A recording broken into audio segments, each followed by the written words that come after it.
Well, hello to you. Welcome to another edition of Braylon's virtual tour live. We are live on tour very early because y'all, we got some things to talk about. Two sugars and one shot has broken up. Keke is no longer a part. Two sugars, one shot. Apparently, Keke does not know how to do right by people. So, coming up right from the space right here, right now, they're supposed to be going live on their Instagram. So, y'all, let's get to it, y'all. Higher is waiting, low is available, but either way, we are live on tour. Let me take down this iconic intro here. Welcome in, everybody. Glad to have all of you here in the building. Let me get together here because they said they're supposed to be going live on their TikTok. So let me see here because, child, this is... By the way, shout out to Millie Chun TV. That's where I learned it from. This is just a damn shame. I mean, just... And, you know, they always say, as a man thinketh, so is he, right? So if you can't do right by yourself, how you gonna do right by other people? So yeah.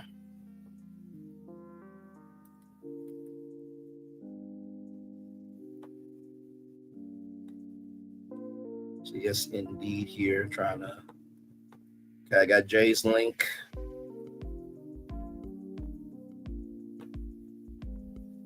And then. Let me see. I'm trying to get Melody's link here. Okay, she's live, y'all. She's live. Here we go. Let me get up. We are live, everybody, with Melody. Here we go. Let's go live to her right now.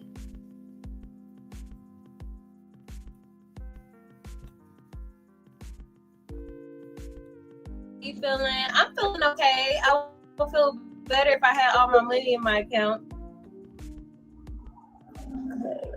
Welcome, Deanna. Hi, Jim Del Fresco. Hey, y'all. Like the live so they can only hear me. Kira. Welcome. Come on in, you guys. Tasha, hey. Like and share the live, you guys. We're going to get started when we get to 20 people. Did you put it on Instagram? I just put it on my Instagram, too. Yeah, I have it on my Instagram. I told everybody I'm going live. I actually put my link on. I put the link on my story. Okay. I have my link to my TikTok too. Okay. Yes. Thank you so much, Sherry. Now y'all know I'm gonna get y'all. Tequila, what do we do? Why you getting us? Ran off on the plug. That shit was so funny. Well, I tell you, I cackled. I had a full cackle on that one. That was hilarious. It's literally her theme song because she really did run off on the plug twice. We got B-Jack in the chat. Everybody come in the chat. I don't give a fuck. Exactly. Okay, we have 14. We almost at 20, y'all. When we get at 20, we'll get started. Hey, Monique. Welcome in, y'all. Go ahead and get y'all popcorn, y'all snacks and stuff. B-Jack, you're so zealous. This shit here? Hey, Coco. Who would have thought that what happened on this trip? The series of events. Can y'all hear me okay? Because my phone is low. You hear me okay, Tati? Yeah, the trip was crazy, just in general. Like none of the shit that happened, we would have thought it happened. Exactly, Tequila. And I dragged his ass too. Exactly. But you know what? But that's be what people need, because one thing about it is the fact that I found out that she not only scammed me, but she scammed the girls beforehand. That's when I was like, no, I'm definitely going. I'm blasting her, because no, you won't get another person not on my watch. Absolutely not. That's crazy. Like, I know y'all was like, damn, what the fuck going on? Because it came, y'all saw us first. It was posting, little clips of the trip, and then all of a sudden is this shit. Yeah, because what I'm talking about isn't even everything that freaking happened. That was very off-putting. And it's just crazy. So while we wait, we got 25. So you want to get it started, Jay, or should I? Let's get it started. Y'all ready? Exactly, Braylon. Don't tell lies about me, and I won't tell truths about you. Exactly. Kendrick Lamar, shout out to the GOAT. Like the live, y'all. Like the live. She said, "Hey y'all, this is crazy. Nah, this trip was crazy. This trip was absolutely crazy." Y'all, Just to let you know, Coco. If y'all was following us this weekend, y'all know that I passed the fuck out at the club. On the first night. On the first night there, I literally am on the floor at club camp. On the floor, had to get wheeled out in a stretcher into the fucking Houston emergency room. Good. Kaylin said there's an echo. Okay, who's it? Is it me or Jay? Okay. Let us know how the audio is, guys, before we get started. Because we're going to put this on YouTube because everybody's like asking us to put it on YouTube as well. So, who got the echo? Y'all got to let us know. Who got the echo? Who got the echo? There's no echo? Baby, Kaylin, it's just you. I think it's just you, Kaylin. It may be. Okay, so they say it's good on there. Okay, go ahead, Jay. All right, so let's just start it off. We all been trying to plan our next link up because, as y'all know, we went to Atlanta back in May. Cinco de Mayo, we went to Atlanta, which was cool. So she presented us with this thing. Hey, I go to Swim Thick, which is like a party for bigger women, like who wear like swim shit. People who love, you know. Her TikTok is gone, Marnie. That's crazy. She deleted her TikTok, and that's how you know you guilty. Because if you was telling the truth, if Keke deleted her TikTok, talk about how you scammed them, like, and then not say nothing, not say a word. I bet you there's more people, and that's why she's trying to get rid of her socials. She blocked the Instagram page. But listen, let's get to it. So she told us, she was like, I go to this thing called Swim Thick every year with my friends, but I don't think I'm gonna go with my friends because it's like a 7-day, and I don't want to stay that long. I'm going through some money issues. I'm switching jobs. Everything in the world. So we like anything in the book. Literally, she says anything. And she told the other girls that she wasn't going at all. But meanwhile, she was just switching so that she could come with us. So she was just trying to say whatever she had to say to get out of basically paying the other girls the money because they started planning this trip in March.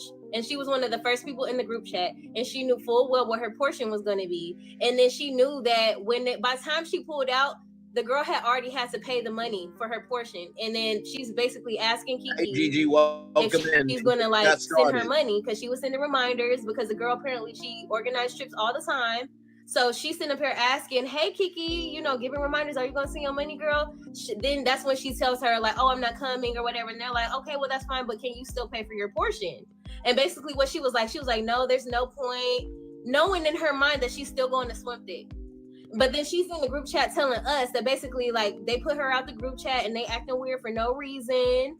And she was just lying. And I'm thinking in my head, I'm like, well, why would they stop talking to you for no reason? Because she knew these girls before us. She's been knowing them longer. Because she goes to this event every single year. So they seen her around thinking that, like, it's all good. Like, she's going to pay. She's good for it. Just for her to freaking make them pay extra on the trip that she was supposed to be on. When they was trying to be nice and be considerate of her because she always ends up going by herself. So when they try to include her, and this is the thing about Keke, she will have everybody catering to her. But when it's time for her to come and do her part or to pull through, she's going to ghost you. And she literally had them girls paying extra money and then came to our group Brandon chat was right all about types Keke. of BS and who knows what's real and what's fake because she had 3 different stories about her money. She said that one, she said it was fraud. Then she said somebody stole her card after the fact. Which one is it? She didn't say that until after it was time for her to pay up. It's like you have 3 different stories about what happened to your money. Then she said on Saturday that it was going to only be an hour before they gave her money back, which is the only reason why I paid for the freaking hotel. Because I'm thinking, okay, well, if it's only going to be an hour, it's no point of us sitting here in the hotel lobby. But let's go back because planning the trip once me and Tati bought our shit like a week before. We just bought our tickets, y'all.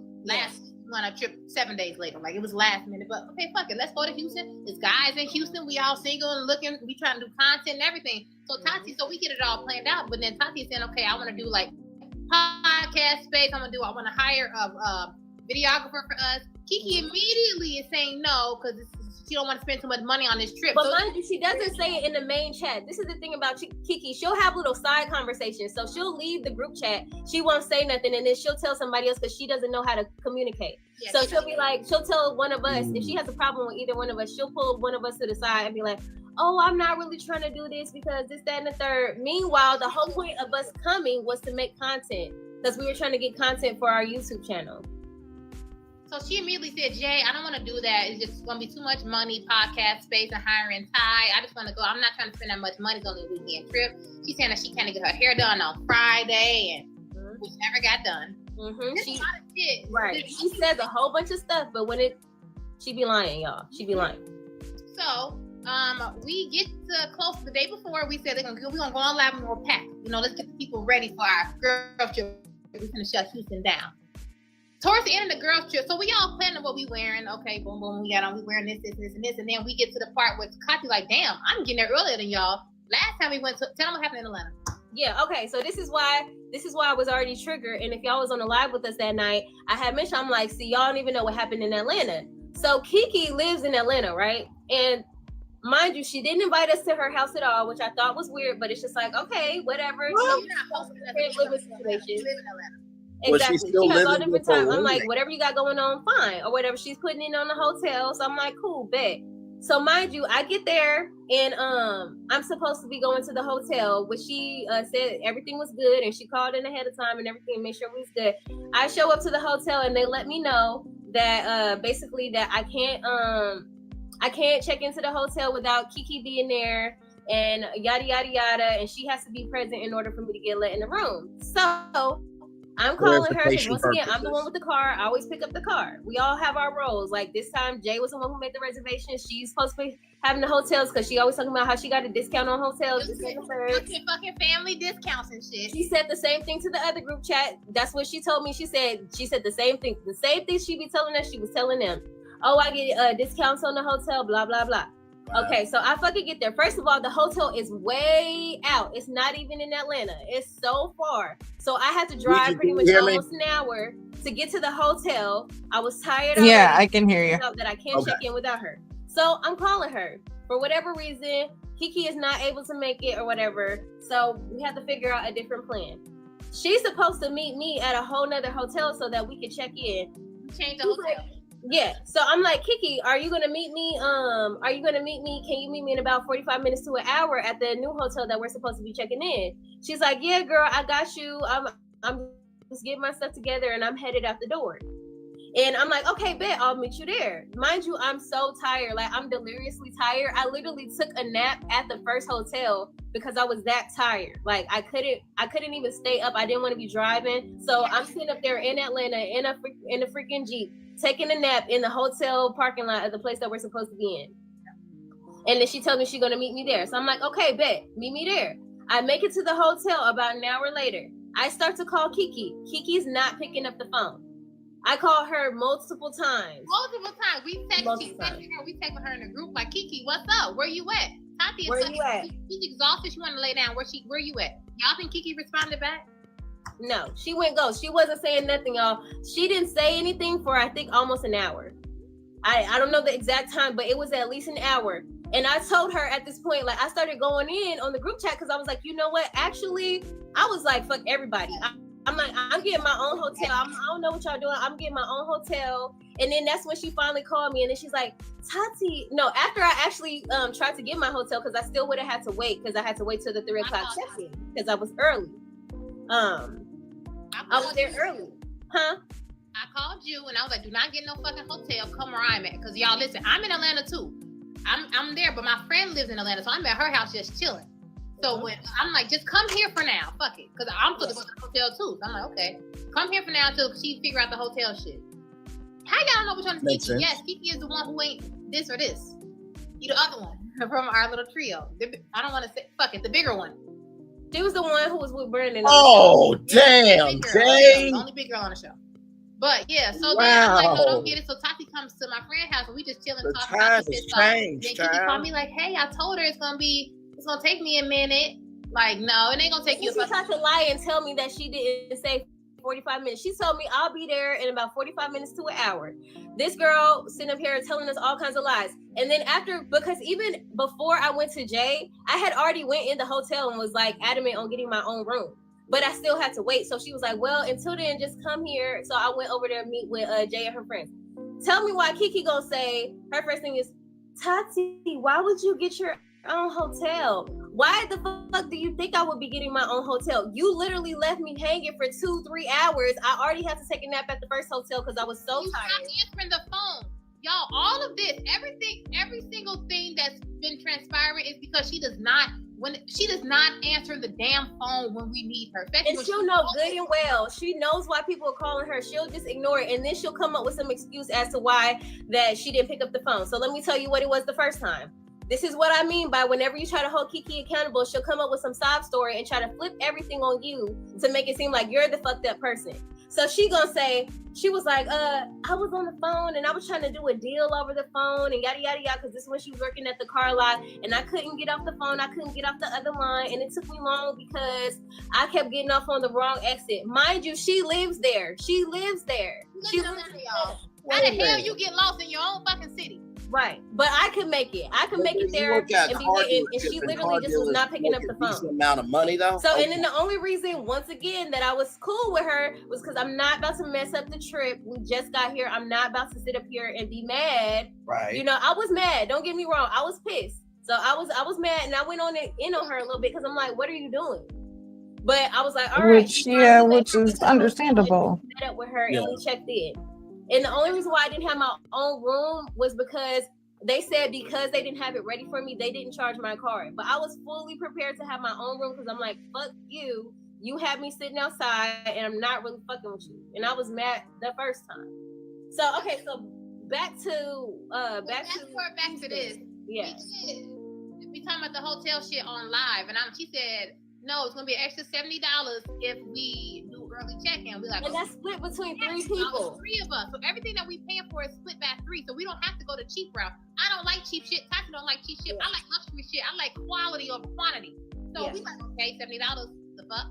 Right. Okay, we'll do it then. But she is against it. Oh no, she's not gonna get the I get the virtual key. I said, girl, Keke.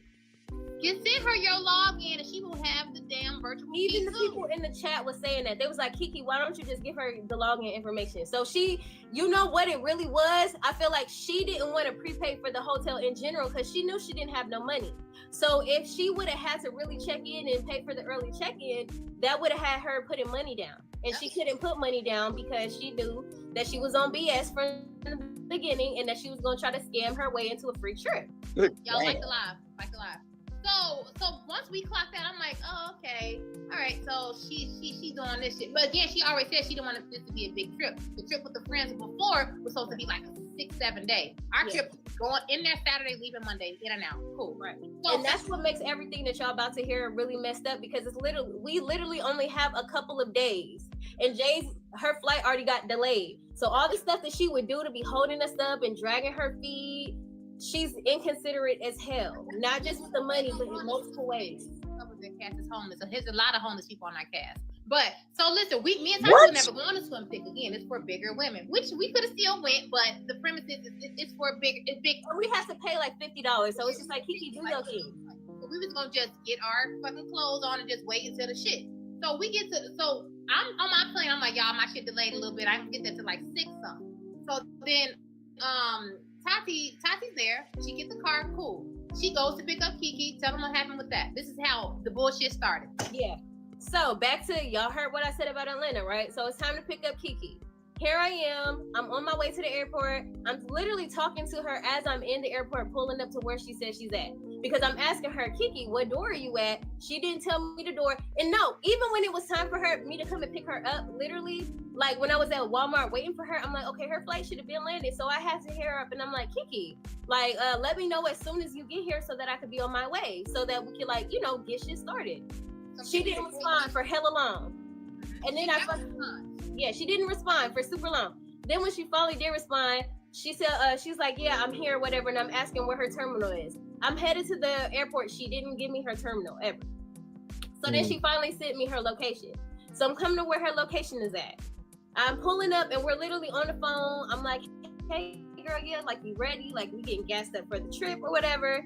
And she's like, yeah, I'm at this place. So I pull up to where she's at. She's not there. I asked the lady, I'm like, okay, this is where she said she's at. Can you tell me how to meet her? And she's saying, yeah, Keke has to come downstairs because she was upstairs. She needs to come downstairs and go to this door. So I'm like, all right, you heard that, Keke? Meet me at the other door. It's supposed to be quick. The lady said literally all she had to do was come down the stairs and make a left. But she do move slow. In her but still, even with that being said, I still had to make a little turnaround before I could get to her door. And I made the wrong turn once. So she had extra time, you guys. And so keep that in mind. She's like, all right, I'm over here or whatever. So I hang up and I get to where she's supposed to be at. I'm sitting there and I'm calling her because I want to let her know, hey Keke, can you meet us? Can you meet me outside? I'm here. And literally, it's no waiting because it was a busy part at busy time at the airport. So they're already rushing me. Like, it's like, low key, if your person ain't here, like, you gotta go. But one of the guys was nice enough to let me sit there for about 4 or 5 minutes. And I'm calling her. Guess what's happening? She's not answering the phone. She's sitting up there letting the phone ring. I call her more than once. And literally, the moment that they was like, no, you have to go, she calls me right after I have to pull up. So I debated on leaving her ass there the first time, but I'm like, no, I'm not going to ruin the trip. I'm not going to ruin the trip because I know her energy is going to be off if I make her ass get an Uber because you're playing on my time. So, but I was already mad. But I'm like, whatever. I'm going to circle back around one more time, Keke. I said, be outside. And I literally clapped her ass the first time. I said, why are you not answering the phone when you know I'm trying to pick you up? Tati can snap, y'all. She's real sweet, but Tati can fucking snap. But I'm like, I'm literally asking her just like that. Like, she felt I was irritated. Why are you not picking up the phone? And she just, I'm outside. I'm outside. I said, all right. I said, Keke, you better be outside because I'm only pulling around one more time. I finally get there or whatever, and she's on the phone, and then she's getting into the car or whatever. Exactly. It's truly insane, right? Like, so weird. Y'all know she got a sob story to make us feel bad. Literally, every single time she has a sob story. When she got in the fucking car. So then she started talking about how she had a horrible flight and how the guy who was next to her didn't want to sit next to her and how he was so rude, draining me. Because mind you, I'm already mad because it's just like, girl, you already pissed me off. Don't come in here complaining when I have to sit here and wait on you. Like, off jump, her energy is already off. You already complaining about shit that happened on the plane. I'm like, whatever, girl. I'm trying to gas her up and be like, just forget all that. I don't exactly. Where are the violins? Cue the violins, please, for Keke. Oh my God, all that stuff. Exactly. She did fly Spirit to kill it. And then I literally, to cheer her up, I came in, even after all the BS, I was playing her song. She love that song. I got the song playing. I'm like, let me get this girl and I gotta move so we can have a good time. Picked her ass up and we're headed to the hotel. We finally get to the hotel, and then before we even get there, she's talking about how I'm not about to pay for no parking, so don't park at the gate or whatever, just park in the regular parking spot because I'm not paying for the parking. So I'm thinking, okay, sure, whatever. Exactly, we were babysitting. We walk into the freaking hotel. So on the way to the hotel, this is when she started rolling out her sob story about how her card is something wrong with her car. She got a new account and now her card won't work. Kevin Hart ass motherfucker talking about my savings and all that bullshit. The way that my account's set up and I gotta move my checks to my savings and yada yada yada and it's fraud, yada yada yada. So I'm thinking, but then she was like, but I was on the phone with them and they literally told me that in an hour my funds should be freed up because I talked to them on the phone and my account should be freed up. So I'm just hoping that everything works out. So I'm like, okay, cool. Then what you tripping on? Like, let's even stop talking about it. Like, I'm trying to have a good time. Like, you already blowing my high and we just fucking got here.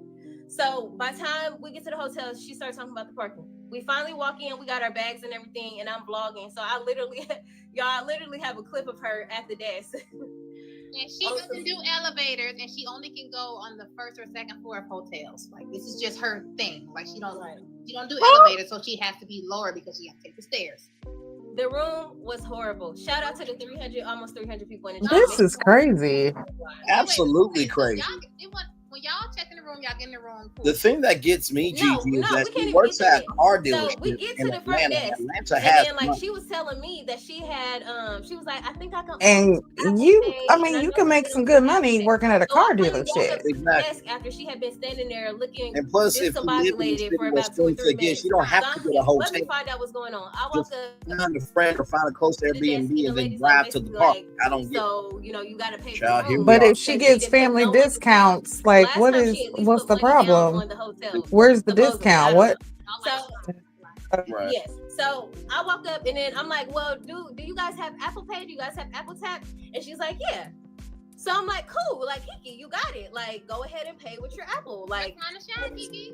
I was like, literally everything that you was worried about, like, literally there's nothing to worry about. You got funds on your Apple, right? Like, you good. So she tries to tap her Apple and it's declined for whatever reason, whether it's fraud or she just ain't got the money or she knew there was no money on her freaking Apple. I feel like she was scheming.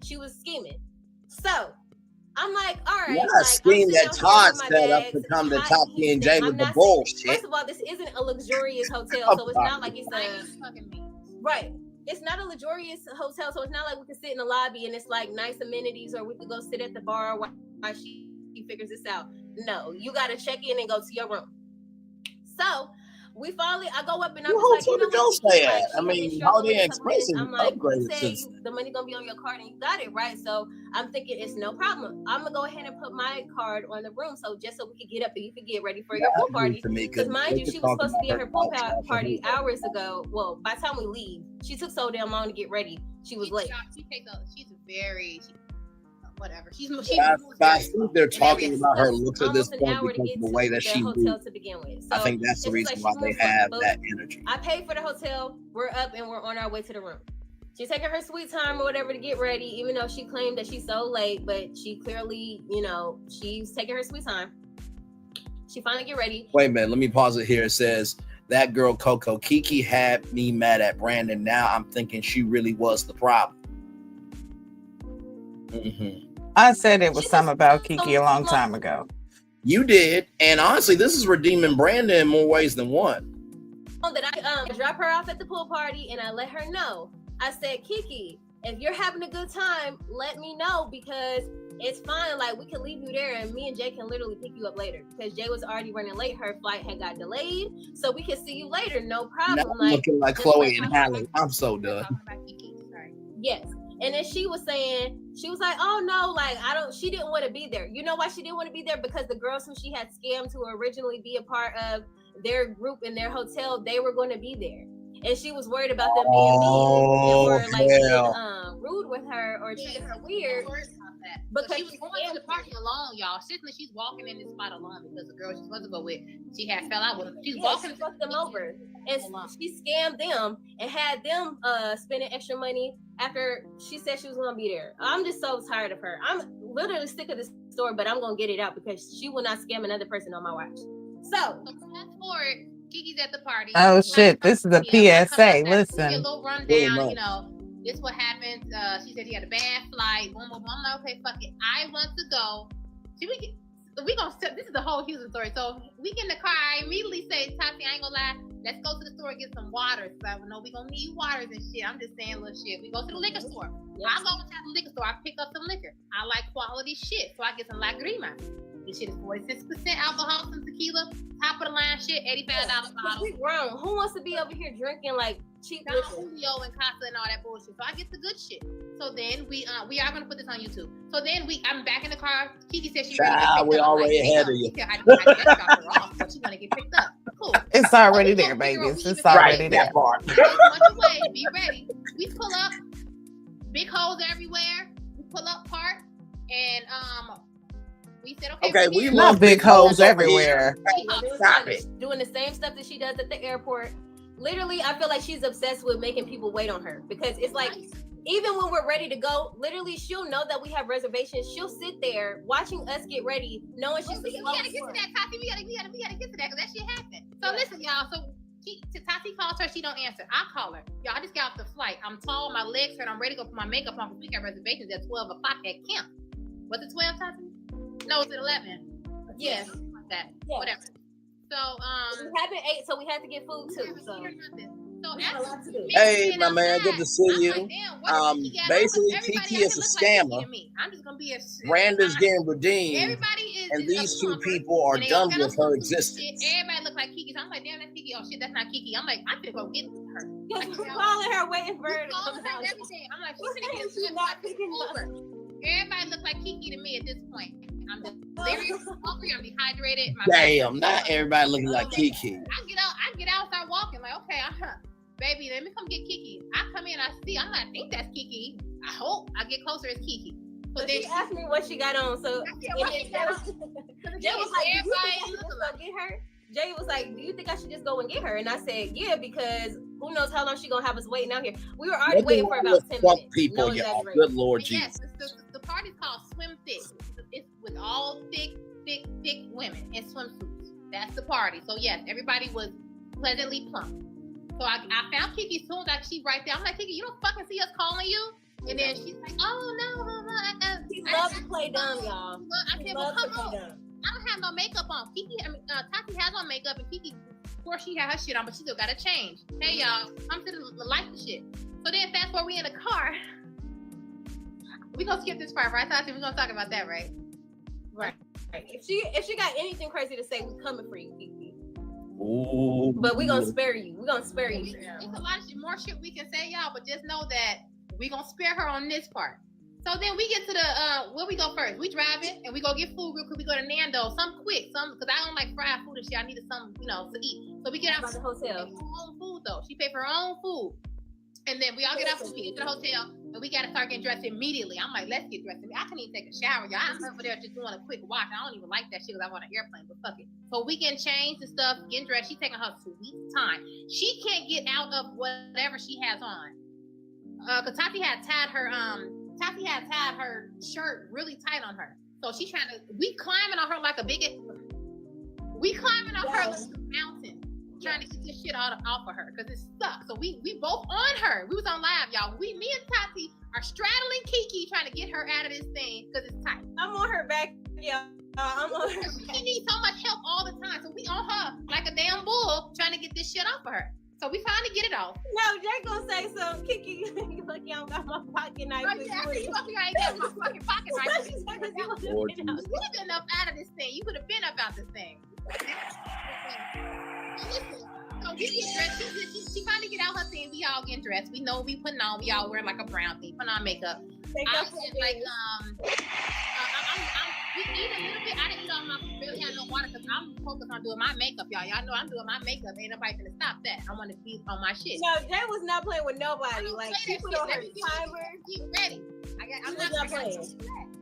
You're not gonna catch me slipping. So we get dressed. Man, y'all, the room. When I walked in, shit is everywhere. Everywhere. I'm like, okay. I go to the bathroom. And I'm bathroom. low-key a neat freak, so it was bothering me. But it was all her stuff. Immediately here, Tati said, we gotta clean this room. I don't like no stuff like this. And I said, yeah, I was thinking the same thing. It's panties and shit everywhere. There's shit everywhere in the room, y'all. So I'm like, okay, the room already small. The damn lighting is bad. Why was there panties everywhere? No, she wasn't having multiple rounds, was she? You know what? I hope they was clean and it didn't stink because it's, some of them cheap ass rooms be small, muggy, and musty. And we were being very kind. We were being very kind because we really should drag her for the way that she was carrying on. I'm not even only y'all knew, but just know it wasn't no ventilation. Y'all put two and two together. So okay, so just what I just said is what they talking about. Okay, that's what I was thinking. Because sometimes big people be a little, little smelly sometimes. Wow.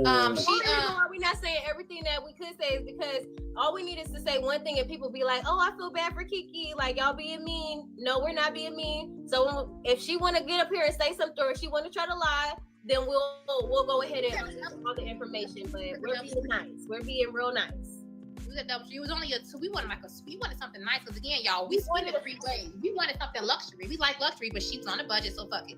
So we fast forward, we in the car. I'm sick. So first thing I say is, y'all, I forgot my annihilators. Is the network calling because somebody said something about this being live? I pay for valet.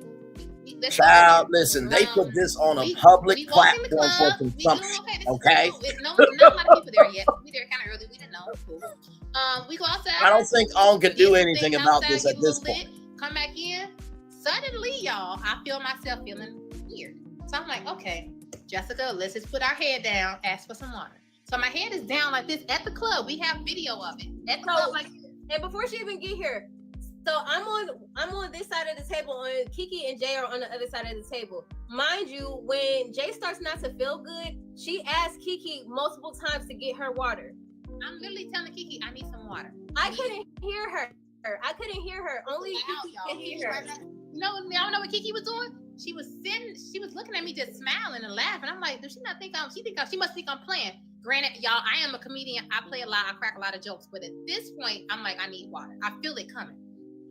So then I asked her 3 times, nothing. She just keeps smiling. I finally look at Tati. Again, they think I'm playing, so they think I'm too high. Yeah, because I'm looking at Keke, y'all, and she's cracking up. Like, she's cracking up laughing. So I'm thinking like, oh, like, is this a joke? So literally there's even a point in the vlog where like me and Keke are playing with Jay and we're like, girl, like, what's going on? I'm like, how are you tapping out already? My head is down. Like, my head is down on the table. In my head, I'm like, I don't want these. She keeps getting up and going down. So it's like 1 minute she's up, like this, y'all. and then the next minute she'll be down. But I didn't know that she had asked Keke for water. I had no clue, because then I would have, you know, I would have been able to put something together and be like, okay, like, if she just asked for water multiple times and now she's looking like she's going up and down. Wait a like, minute, my brother Warren like, used to say she needs some water, so why didn't she get and up? he already fact. So listen, y'all, I finally make eye contact with Tati. I'm very Tati immediately jumped right, you gotta choose your battles. This much water in it, but it wasn't her fault. A shot of water. So in my head, I'm like, this ain't gonna do nothing. Y'all, I drink the water. Next thing you know, I remember saying, y'all, we gotta go. We have to go. I feel like I'm gonna pass out. Next thing you know, I wake up and there is a fan blowing on me and 5,000 people around me. I have passed out at club camp. I am on the floor. Y'all, I'm 6'4" with my heels on. I am on the floor at camp. I have a scab on my knee. And let me tell y'all what she missed, because she was in and out of consciousness. So I went to go get the water, and I'm thinking, what the heck? So when she really puts her head down, at this point, now I'm walking over to her side because I'm like, hold on, what's going on? And I start to notice that she's getting really sweaty. It's like she's having a cold sweat. So now I'm starting to take it serious. And I'm like, okay, like, no, like, something is wrong. Meanwhile, every time I look over at Keke, she's cracking up laughing. Cracking up laughing. So I'm thinking, like, what the hell? And then Jace, she starts to say, like, I need to lay down. So I'm like, I'm trying to figure out, I'm like, okay, you need to lay down, because I didn't know. So this is the thing. We didn't know that Jay has a history of passing out. So we didn't know what was going on. I'm a person who passes out a lot. I don't be eating. I be forgetting. I be distracted. I be working all the time. I don't be eating, and I pass out a lot. I should have told them this, but I didn't. So I'm asking her questions. I'm like, you want to lay down? You want to lay down here? Are you wanting to go home? Like, what is it? So then I start to walk to Jay's side, and then Jay starts to try to get up, right? Because I'm like, okay, well, whatever we need to do, if we need to go, then let's freaking go. I didn't know what was going on, but I'm like, let's go. Jay starts to get up, and then she literally starts to faint and starts to fall. So I catch her on one side, and then I cannot believe they had to catch me. Yes, they told me the story, and I'm like, I am not no little ass girl. The fact that they had to fucking catch me, and I'm falling from up 6'4" in the sky. I felt so bad. Go ahead. We have to keep catching her. So literally every single time she. Remember y'all when I said when she picked me up from the airport, the first thing I said was, Tati, let's go get some water. I needed water because I didn't have no water the whole day because my everything's bad. So then remember I said when we left the hotel, as soon as we got to the car, I said, y'all left my annihilators. So we didn't know. We didn't know that she was doing this for a reason. I'm giving little hints. So even like when me and Tati were just in the car going to the liquor store, she turns the fucking air off. Like, I'm gonna turn the air off for a little bit. In my mind, I'm like, girl, I'm gonna fall out in this passenger seat. Thank God I had some fruit snacks. So I ate some fruit snacks, and I'm like, okay, I'm good. So while I'm at the table before I passed out, I dig in my purse, like, oh, I forgot I don't got my annihilators. I just had to put that in there. Yes. Okay, so Jay was giving us clues, but the thing is, she never told us that she had this issue. So I'm thinking that these are just like nominal requests, because Jay was in a rush since the moment she got there. One, because she was behind, she had to do her makeup. And then it's like we had our reservations and we didn't know how strict they were with the reservations. Young B, Simone, you said the quiet part out loud. I was thinking that. So basically Jay's falling out. She's going in and out of consciousness. Keke is standing there laughing the whole time. What I did, when I found out that when she fell the first time, I immediately kicked into gear. I'm like, oh, this is not a joke. Jay got pale as hell. Why would I be falling? I mean, you said with a lace dress on, see-through dress, and I'm falling on the ground. That's out. I had no idea, y'all. So I started yelling. Like, I literally started yelling. I ran to the bar, and I'm like, y'all, my friend needs help. Y'all need to call 911. She's passing out. Help her. The lady at the bar, she was acting slow. She was like, no. She was like, you need to go and talk to security. So I ran to the front, and I'm like, we need help. They thought I was drunk, though, in their defense. They thought I was drunk. Yeah, they thought she was drunk, so I feel like they probably felt like we see this all the time. But yeah, I'm running to the front, and I'm like, help, my friend needs help. She fell out. Keke is still at the table. I don't know what the hell she's doing at this point, but she's not helping me get help. All I see is Tati, y'all. I'm in and out of consciousness. all I hear literally is Tati's voice. Yes. So I finally got the security in there walking over to help us or whatever, because I'm like, we couldn't pick Jay up. Like, we couldn't. We tried to help her put her on the couch across so she could lay down because she kept falling. At one point, she almost hit her. Well, she actually hit the side of her head, but it could have been a lot worse on her way down. So we're stressed out. I'm stressed out. Every time I look at Kiki's freaking laughing. She's freaking laughing. So we finally get her outside. I actually like get to the chase. Okay. No, hurry the fuck up. I remember walking. They helped her out. They helped her outside. Tati was like, help her walk. And then I was like, I don't need no fucking help somehow. I don't know why I said that. I fell again. We outside, ambulance come. I'm in a stretcher, and I'm at the hospital until 5 o'clock in the morning. Damn. Saturday. Okay, we're back.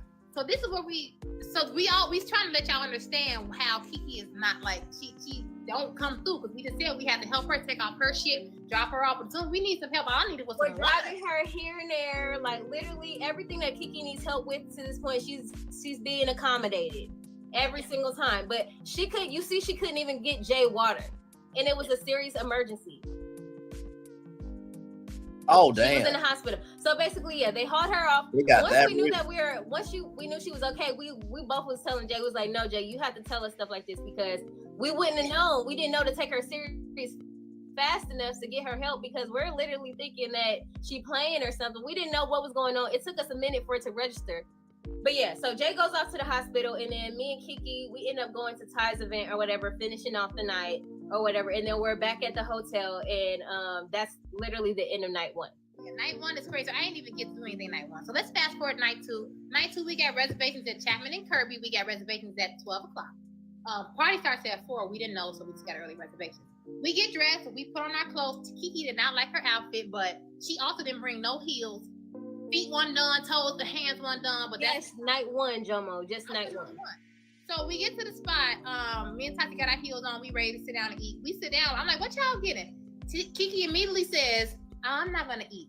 So we like, here we go with this bullshit. We know damn well you want to eat. So let's not play that. Oh, and before we even get far enough into the story, so the first thing that she told Jay was, I only have $16 on my DoorDash card, because she was telling us that she didn't have access to no money. First is she didn't have access to no money. Wait a minute. Then when it's time to go get something to eat, oh, I only have $16 on my DoorDash card. I only have $16. She paid for her first meal at Nando's. Mind you, she probably used all 16 of those dollars for her meal.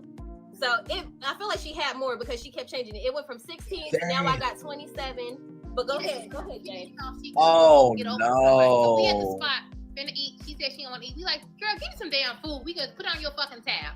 So then she said, oh my God, here she go, y'all. I've never had friends like this before.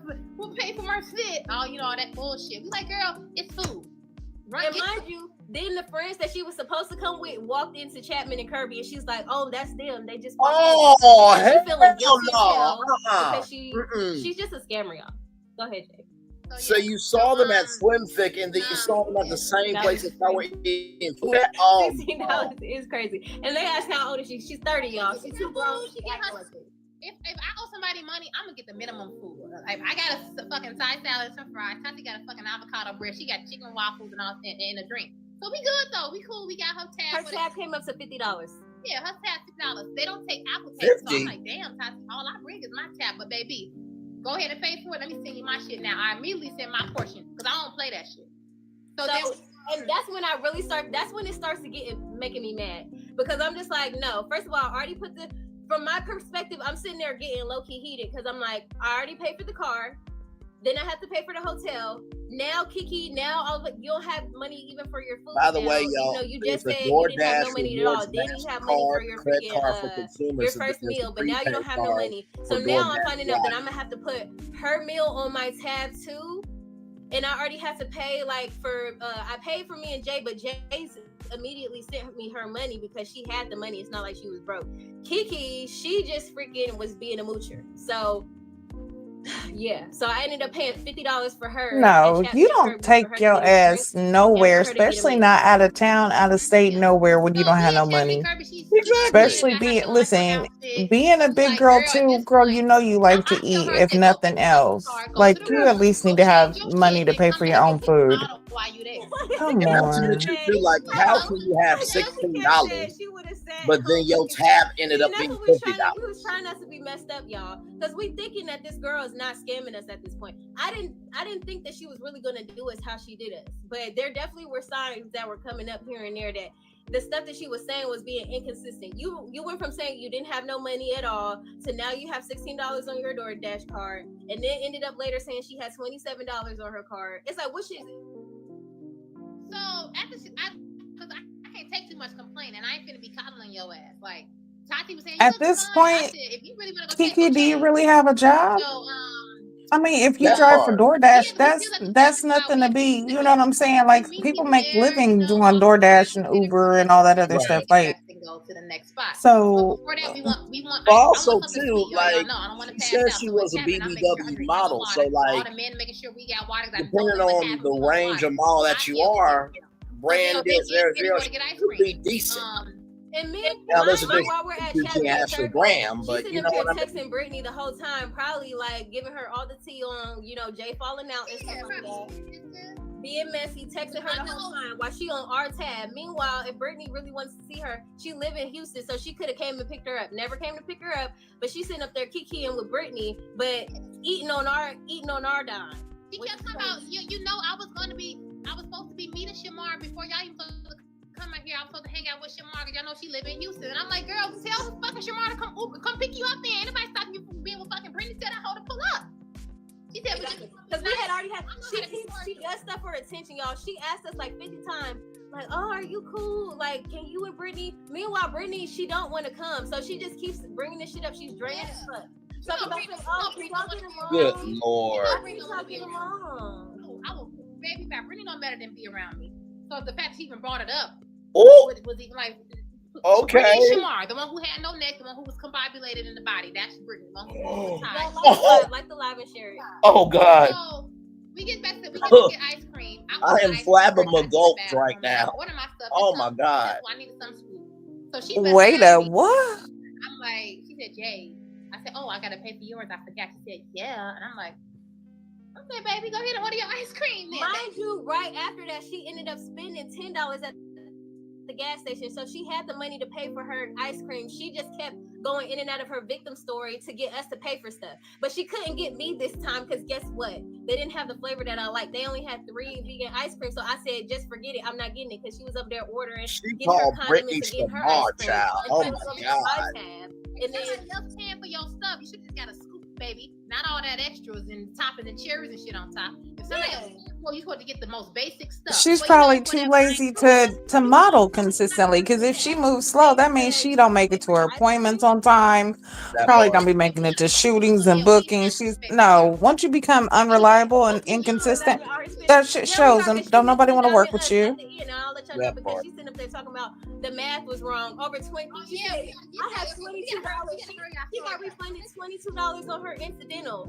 But you sit up here talking about the money that you ain't got. You spent $9 at the gas station, but you didn't have $9 for your we go to the gas station after that because she said she needs a Coke. So she got a Coke in the big ass king size. And we get back to the hotel and we said, okay, let's start taking our showers now. Tati immediately in the shower. I get in after Tati, and I'm like, girl, you don't get in the shower? Because it's time gonna start going fast and you move slow, get in the shower. I asked her 5-10 times to get in the shower. She refused to get in the shower. I'm like, Keke, again, we ain't gonna say too much, but get in the shower. She kept putting it off. So Tati said, I'm gonna change my hair. So Tati had long braids in her hair at one point. She wants to take them out to switch it up. So I'm like, okay. So once I see Tati doing it for like 25 minutes, I'm like, okay, do you need some help? He said, yeah, I need some help, but she needs some scissors. Like a real friend asking me if I need help, and I said yes. We asked Keke. Oh, tell her about the razor, Jay. Tell them everything. So yes. So I've been asking about scissors because she want to cut this shit out. So immediately when I said, okay, I'm gonna come help you, which we have. Exactly, Craven Chrissy put 2 and 2 together. That's why the room was crazy. That's why the room was smelling like a sewer. But listen. Oh God! I start helping her. Oh my God! Okay. Shit over with. Y'all guess what she do? I'm gonna go to the bathroom real quick. She hides in the bathroom the entire 20 done. As soon as we're done, she walks out. As soon as we get done and get it all out her hair, then she gonna say, oh, I think I got a razor. While we taking her hair down, we've been asking for some sharp the whole time. And Tati looked at me with a death stare. I said, girl, let me make us a fucking drink. Right. After I've been struggling for like almost 30 minutes, I think I got a razor in my bag. And then me and Jay both get quiet because I asked you everybody. Did that same thing on the show, having Brandon cook all that food. Like, it's adding up now. Yes, it's all making sense. Listen, I'm a good judge of character. I knew there was something about Keke. You called it. And yo, you know why this is crazy? And yes, she do go high because I believe that's the same thing that she did to Brandon to avoid helping to cook and cleaning up is the same thing she be doing. Damn it, you just said it. Anytime somebody asks her for help, she's going to. I will say this for the record.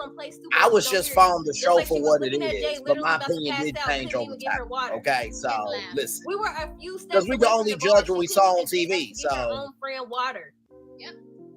Hold on, and in that 25 minutes that she was in the bathroom, I hope she took a shower. Right. What did she tell you? She was like, you make fast money. Some shit like that. Yes. So she be pocket watching and the stuff that she be saying, she throws little jabs in there, but then try to be like, oh, that's not how I meant it, right? Like, so she was just like, while I was sitting there, I was talking about how like we should have spent more money because sometimes if you spend more money, you just have a better experience. We could have hired somebody to get our vlog content for us because I take this shit serious. I'm already a creative, so it's just like I'm trying to invest in our craft. So if we really trying to do this, like let's do this. It's split in 3 ways, so it's not like it's breaking none of our backs. So I'm sitting up here talking about next time, like let's just spend a little bit more money and like get a photographer and stuff like that to help us out. And she said, oh well, that's easy for you to say because you make fast money. So now you count on my pockets. But she was literally so mad at Jay when we were in the group chat beforehand when she said that we should all pay separately. She was like, we should bring cash and we should pay different. And she was like, I'm not broke. She literally got an attitude with Jay because she took it personally. Because I knew I didn't want no bullshit. Like, I don't be going on trips with bitches. I don't do that. So I'm like, okay, I've been hearing about the horror stories. Everybody bring their own money. Don't even bring no car. Bring cash. I make that idea. It'll make it so you can pay for what you want to pay for if you don't want to spend that much. Y'all, she also got mad at me at the bottle that I got. She did not like that I spent $85 on a tequila bottle, but now you're splitting everything 3 ways. So $85 on a tequila bottle, at least we won't be sick drinking it. At least it's quality liquor. She wanted us drinking well, bottom of the barrel. Jose Cuervo or something like that. She wanted to wake up hungover, headache, and all this different stuff. So she complained that, complain that she had heat exhaustion, just like she did on the show. Like, girl, you be trying to just. So we getting dressed, y'all. Me and Tati are done. We on live on TikTok at this point, waiting on her to get done.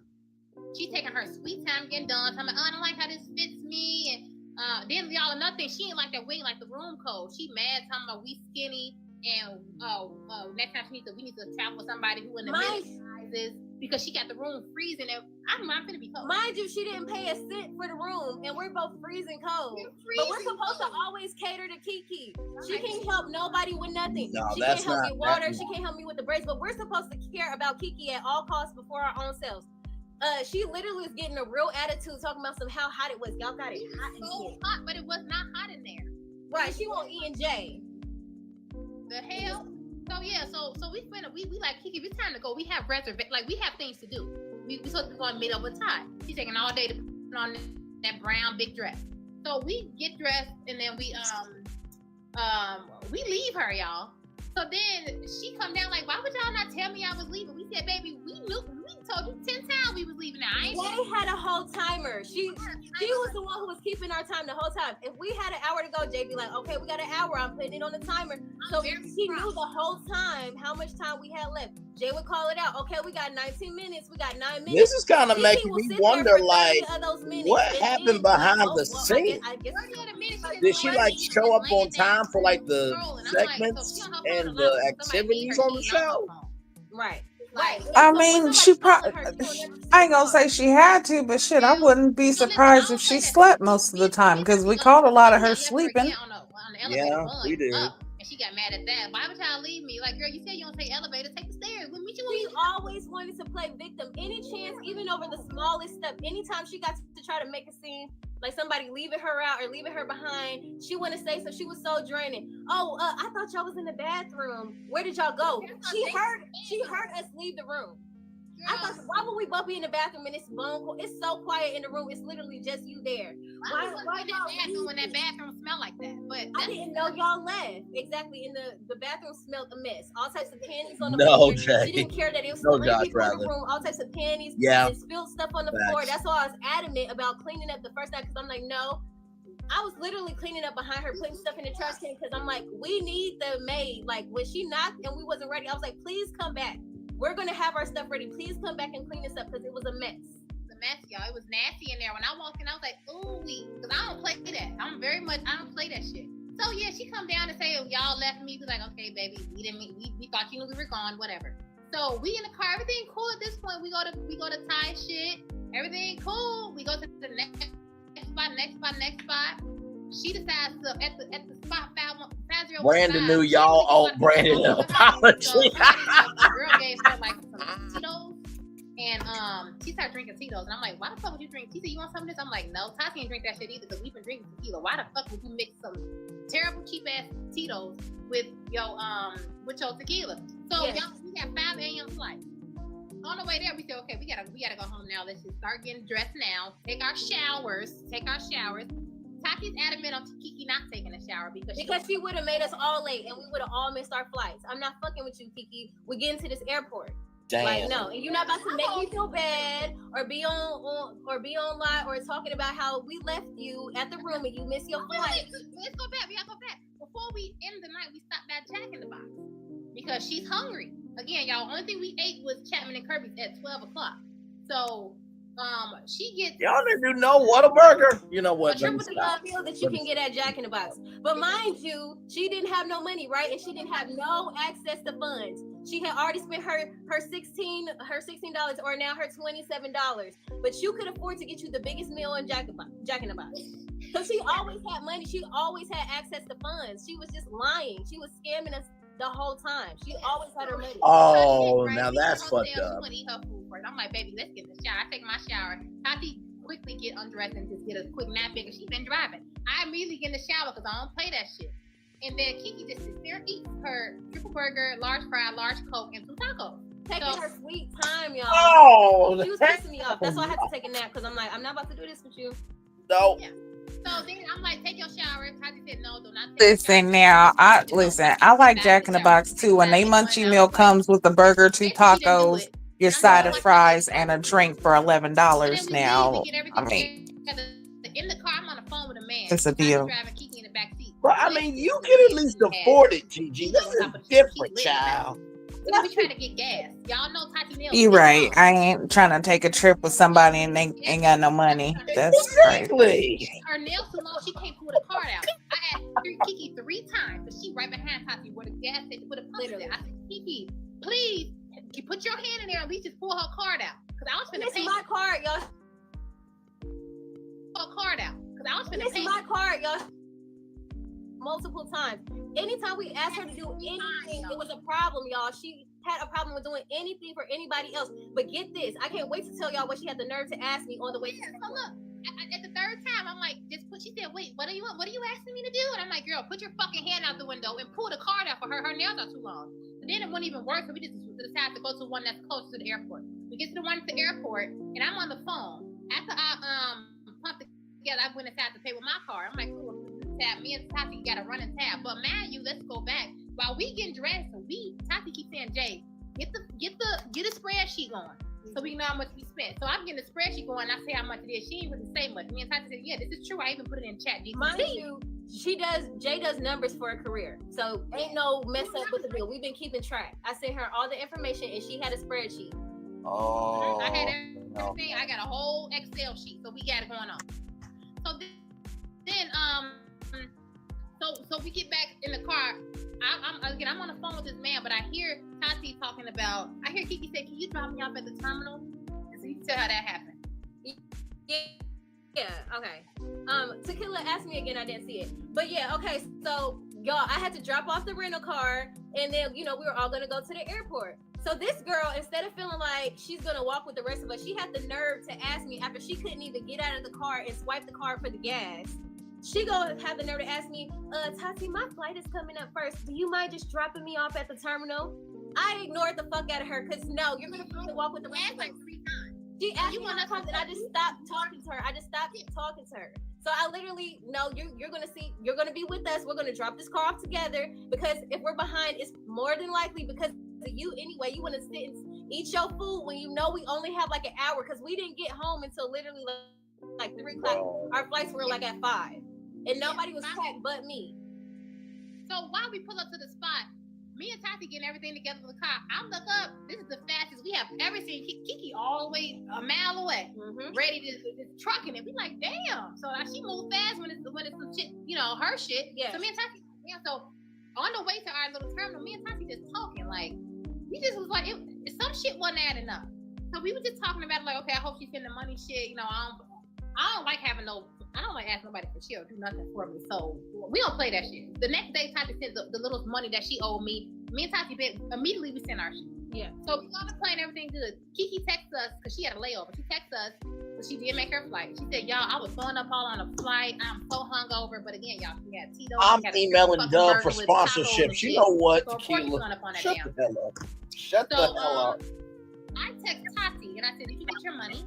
This is now Monday. And she says, "No." And I wasn't even gonna press her about it, y'all, because I'm like, Keke wouldn't do me like that. This is before I knew what she did to the other girl. So I'm thinking, Keke wouldn't do that. Like, she said she gonna have the money. Fine, I'm gonna give her the whole day or whatever because I know she might need a nap or whatever. I know how it is. I needed to take my nap. I took my day to decompress. I'm like, all right, surely she's gonna, handle this. Or, it's Monday, so and you're back in Atlanta, so nothing should be frauded because she said the problem was she was out of town and this and the third. So I'm like, okay, cool. She gonna send me the money. The whole story, y'all. She got a new bank account. It was just a whole grand story that she gave us. She got Wells Fargo now, and now they think it's fraud because she went out of town. All type of shit. So then, unprovoked, she gets in. This is the last time she was in the chat. Unprovoked, she gets in the chat on Monday and she says, "Y'all, I'm out on lunch or whatever. And I'm gonna go to the bank. So Tati, y'all should have y'all money soon." This is what she said. On her lunch break. I'm on my way to Wells Fargo on my lunch break. I'm going to get you y'all money. Nothing happened after that. I know she didn't even go to the branch, y'all. I know she just was lying about everything. Exactly. I'm so ATO. That's her vibes. Like, she literally is she's a scammer. So later that night, me and Tati got on the phone. And at this point, I'm holding in a lot because all of that shit that happened on the trip, I didn't know if Tati was feeling the same way. Because immediately on the trip, I knew to myself, I said, I will never go out of town and get with the Keke. I knew it before I even said anything to Tati. And my mind was made up, I'm done. So I on the phone with Tati. That's why she never met me because she can't afford it. You know what, y'all? Y'all need to stop. Like, oh my God. Y'all need to stop. It makes sense. So then I said, we like, okay, we're going to get her till noon on Wednesday, which is yesterday. So this was a whole 24 hours. How much, y'all? I will sell some cat and get y'all money. Oh my God. We're going to say, hey, because we want her to say something because you don't owe the money. Say like, hey, y'all. Either say I'm in a bind or I'm gonna get y'all on Friday. Say something. I gotta pay you back in installment. She ain't say none. Yeah. So the next day came, nothing. But she's posting on Facebook. She's posting on Threads. So we like, oh. So then Tati, I sent a text and I said, what did I say? I said, hey, you got at 12 o'clock. I said, our whole tab was over hey, 600, but was split up. It was right. Nothing happened. Trying to get like, okay, what's going on? Because she wasn't gonna say nothing. Mind you, remember if y'all watched the other parts of the story, where I talked about the other girls that she was originally supposed to be going to Houston with, they said that she would just stop replying in the chat. So literally the last message that we got was her saying that she was on her lunch break and that she was gonna send us the money. So we hadn't heard from her since. Then, okay, so when she didn't say nothing, we didn't even press her. I let Jay, she said that in the chat, and then 2 hours later, she still hadn't said nothing. So I tried to call her. Guess what she did? Typical Keke fashion, she did not pick up the phone. She knows exactly why I'm calling her. She didn't pick up. So she only hit me up after I freaking hit up Brandon because she's always with Brandon. She's either always with him or they talk on the phone every single day. There's no way that she didn't talk to him. So I hit him up because I knew that he okay, so how they always together now? Like, has he moved to Atlanta and he hit me, owes me the money, nothing like that. Or she moved? Wait, did she move to Atlanta? Because wasn't she in Chicago? With a whole bunch of BS. So I at think first, he remember, was y'all, in she Chicago. said the only Because problem it was a fraud distance on her relationship. account and that she was out of town, so that's the reason why she didn't have the money. She never said that she was broke and she just didn't have no money. She said the only problem was the fraud situation. Mind you, it's Monday. The whole Monday, she had all day to call and get that straight. The banks were open all day. Not have his ass in it. You know what? Oh my God, I'm so fucking exhausted. What was it? So then, she calls me. So Tati tells me what the conversation was about. I'm like, okay, cool. She called. I'm gonna call her back because I'm on the phone with Tati. So I call her back. She say like, I think Tati's upset. I just don't think Tati has patience. I'm really trying to. I'm gonna get it back by the end of the week, and I'm just going through a lot. I'm like, Tati, you should have just said instead of going MIA, you should have said, hey y'all, this what happened. I'm working on it. You with MIA, you don't do that with somebody. And she was consciously avoiding us because she wouldn't even. And my thing was, if she would have even just gave me $50, that would have gave me faith that Brandon still talks to that cat fire. She only owed Jay like $10. She didn't even send the $10, y'all. Shut up. She was out to lunch, so she's buying herself lunch. She has money. On the phone with me, she was like, "Okay, well, I'm happy you're not as mad as Tati. I'm gonna pick up my food and then I'm gonna figure it out." And then I called Tati back like, "Oh no," because this is what she said. She said, "I don't even think I think that's too much of what I owe because I got the real I got the invoice from the hotel and we didn't spend that much." I'm like, "So if you got an invoice or the receipt, just send it so we can." Right. But even if and she kept on saying, I have the receipts. She didn't send nothing, y'all. She was like, I can show y'all that, I can show y'all everything that's going on with my bank. She did not send that one receipt. Nothing. She only owed $225. That is nothing. That is nothing to an adult. It ain't like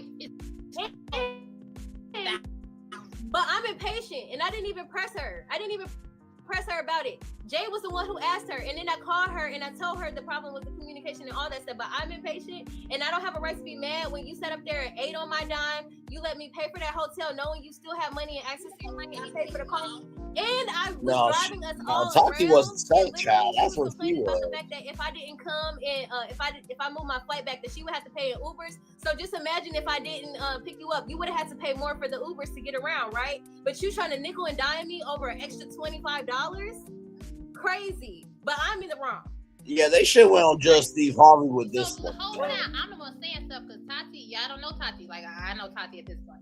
Literally, I would have, no, somebody said she should have gave interest. If it was me, I would have automatically off top gave you $250 just because the fact that you had my back. You had my back and you didn't let me go hungry in a place where I didn't have access to money.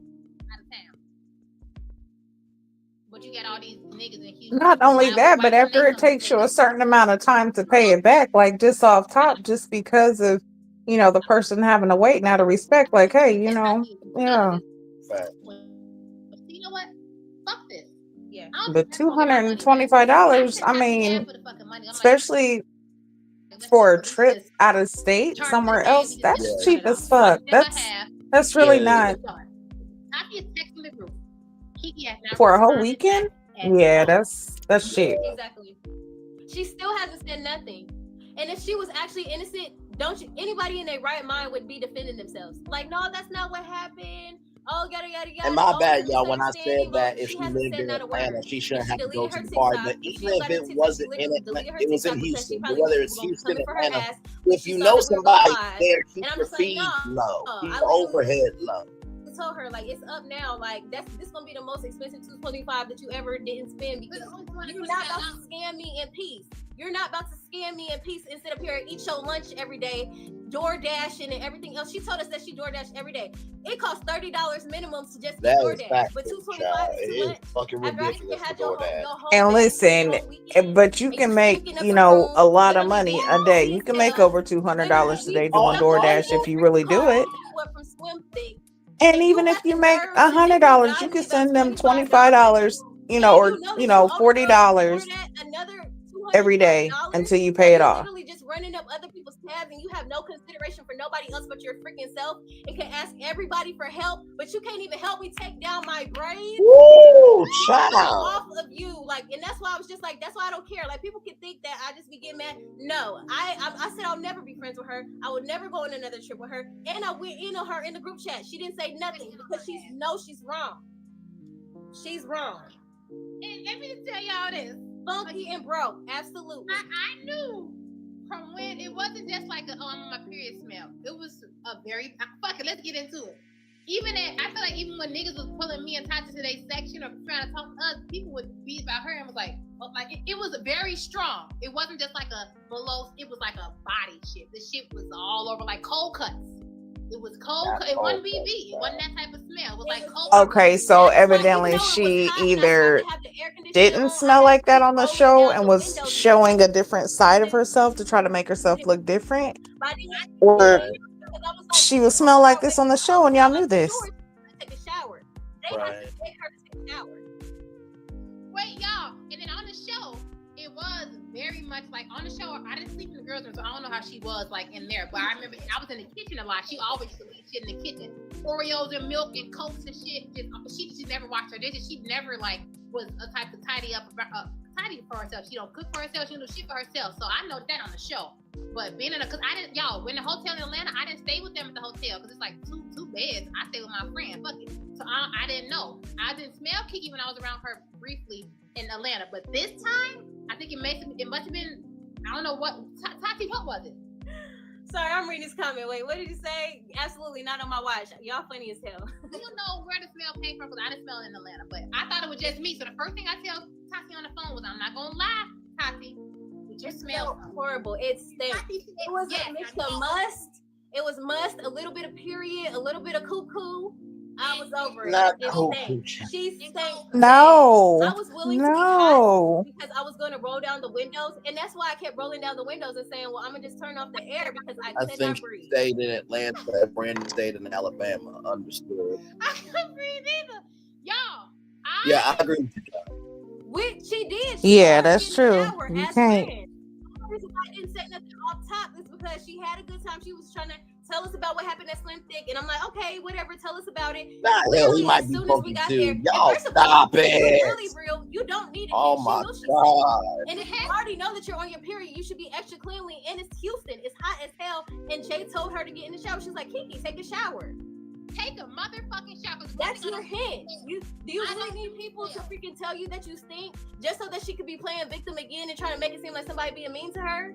No. She knew that she stunk and she got the clue. If somebody's begging you to take a shower, unless you're slow as hell, you get the hint. Yeah, and it wasn't a good. I promise you, it wasn't something you could just like. Being that big, you should not have to be forced to wash yourself. You should automatically want to wash yourself, knowing that there's extra layers to you, and you. That extra skin trap smell, like.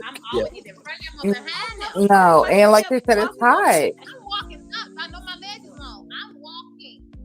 And for her, if she was on her period, no, baby, not coming from me. Then. Oh my god, that's just nasty in so many ways. We was at the I don't know. Then she's typing when we leave Chapman, she come to the hotel like, hey guys, I don't know how I feel like people pulling up, they pulling up to the sections and I'm big. It's just like, girl, you always gotta. Why is it always? Mind you, I was validating her the whole trip. She's so draining. Literally, I kept on telling her, Keke, you look great. Keke, you're fine. Keke, you look good. Like your outfit is fine. Keke, you look validating her 24/7 hours of the day. And it's just like, what do you want? But she got the nerve to sit up here and like nickel the paper. You getting rides, you getting chauffeur, you got a place to sleep. She had her own bed because nobody wants to sleep. Me and Tati have to sleep together. But listen, she even was like, this is the most fun I've had every time I came to Houston every year. This is the most fun I've had. You think you ain't paid for shit. You have exactly, and now she ghosted us. Wow. They said a peep. She didn't say a peep, and that's what made me blast her. Because I'm like, you know what? You really don't give a f because you already did this to somebody else. God knows who she's been scammed in the past, but it ends with me today, baby. Because everybody gonna know you're a scammer if I have to fucking say something. Because one thing about me, I'm gonna open my mouth and I'm gonna say something. You're not gonna scam me in peace. You're not about to be sitting up there enjoying a lunch on my dime, eating food on my dime today, tomorrow, the next day, off my $225 because you feel like you could get away with it because you think I'm so nice that I won't say nothing. I'm fed up. You drained me. You ruined the trip. You stank. You had the room messed up. She had period panties laying all around. Oh no! That is two other no! In there. No! She didn't clean up after herself. Literally, she was the worst. And that's where I'm So I really want to get to all of y'all my. questions. If y'all, what questions y'all got right now? Well, I will say one thing, Tati, you shouldn't have validated her. That's when you tell the truth. Like, no, girl, you too big to be in here smelling like this and Make sure have y'all this shit follow me laying out on here like my this. page. Y'all Ain't smell nobody trying to be Well, in here like this. Matter of fact, so now I'm finna switch so you know rooms. what I need you to though? go I ahead and just want to send me say the shout money out for to the this room viewers because because this right everything that here, y'all I said ain't gonna get about my her was deposit back with it absolutely right. smelling like this. Everything that y'all clocked her on that we were trying to give her the benefit of the doubt about, you guys were right. You guys clocked it. Oh my gosh. Okay, y'all. But yeah, I'm gonna end the live. I'm hungry. I'm famished. I'm hot. I'm mad because having to recap this, and this is the last time I'm benefit of the doubt about it because that y'all follow me here on Instagram. If we have to do any updates or if she has anything to say, anything at all other than the truth and a sorry and a Cash App and a Venmo, PayPal, then we will be back and we can talk about it. But thank you guys for tuning in. I appreciate it. Well, everybody, welcome, and welcome. Hey, Erica 7D. Josh, do you want to come up and okay, child. Lady, give me Okay. some White House. Roddy Digital Mom, I love you. First of all, shout out to Coach Tark. Monetize whatever that is, child. Welcome in, everybody. I'm like, wait a minute. No shade to the woman that just came up, but like we went from them to that face popping up like that. Hang on now. Listen, can we get like a thank you for watching this live? Your next live will start in 5, 4, 3. Can we have a transition? Child, welcome in, everybody. This is the Never Ever Mets. If you're seeing the towel, Keke is swimming in her own thick hell. So basically, Keke was going to go to Swim Thick, which is how can I put this?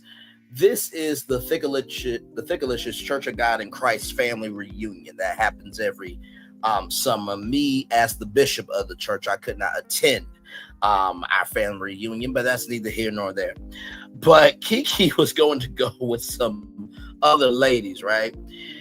And turns out that she could not pay for her part with those ladies, so then she switched it up with her two new best friends from OWN's biggest show at the time, the Never Ever Mets, and basically disrespected them and the entire trip. Cheated them out of her being responsible for not paying for a hotel room, only having $16, but then happened to get $27 on her DoorDash card. And I read it out loud for y'all. There's a DoorDash card, there's a DoorDash credit card from consumers, and then there's a prepaid DoorDash card. If you're a DoorDash driver, that's how you get paid. Then Jay fell over at a club, passing out. Tati and Keke didn't know that she had this pass out condition. Child, welcome in, everybody.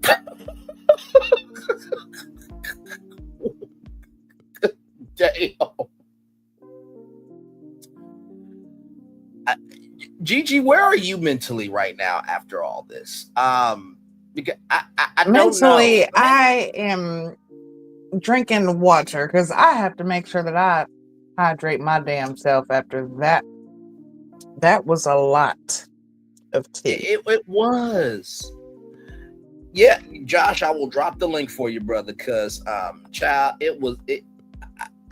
This And listen, y'all know, like I said, I am the bishop of the Thickalicious Church of God in Christ, and we welcome everybody as they are. But damn it, we keep the men in the church based on how the women look and smell. Damn it, shit.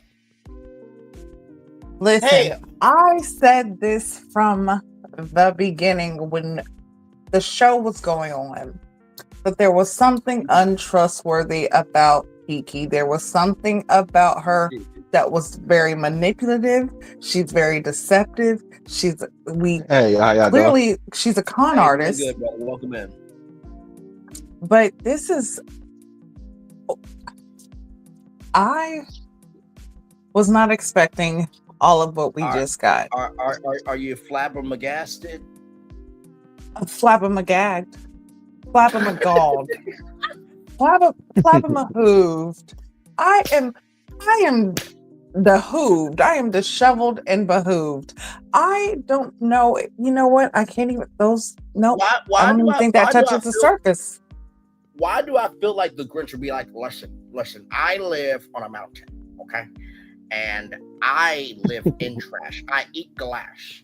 But listen, I chose this life, okay? You have a choice. I feel like the Grinch would even be offended by this. Um, by the way, I hope that was a decent Grinch impression. Of course, I cannot impersonate the one, the only, the true Jim Carrey, but I hope I did my part. Josh, welcome in. I said this to Gigi because I learned all this at work. Shout out to Millie Chun TV. That's where I first learned it from. And then I got an IG message from Gigi, from Melanie, Rain, Tati, and then I got a message from Josh. And I said to Gigi, Josh, that this is making season 1 look like an innocent baby in a cradle. Like, let me tell you something. Shout out to the season 1 cast, because y'all did not do this damn much. I mean, yeah, I was thinking to myself too. I said, shit, we got along better than I thought we did. I mean, that whole thing with, Aaron H. and Diamond, I mean, I would rather see that again than this, because, y'all, this goes past the show. That goes to personal mental health, esteem, and how you view yourself. I mean, and when they said when they said they're gonna try to get on YouTube, I'm like, child. when they do hashtag the never ever met, they're gonna be like, motherfuckers, really? I'm like, y'all said y'all were going live at 4:00, but Central Time. Did y'all not think people were gonna go live on YouTube and talk about this?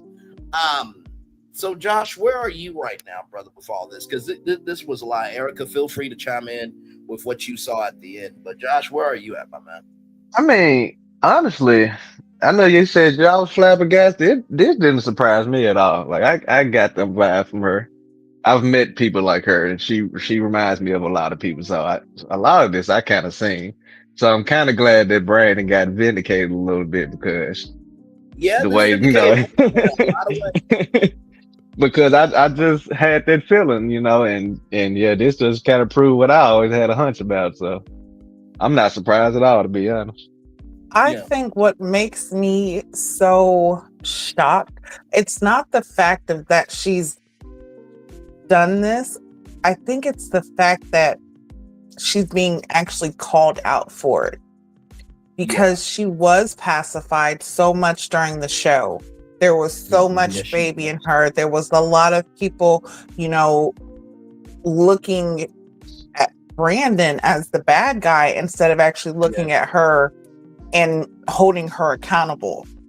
So for somebody to say, no, I'm going to hold you accountable for what you're doing, I'm going to call you out, I think it's about time. But like I said, when it comes to Tatiana and like the whole, smell thing, she said she kept validating her.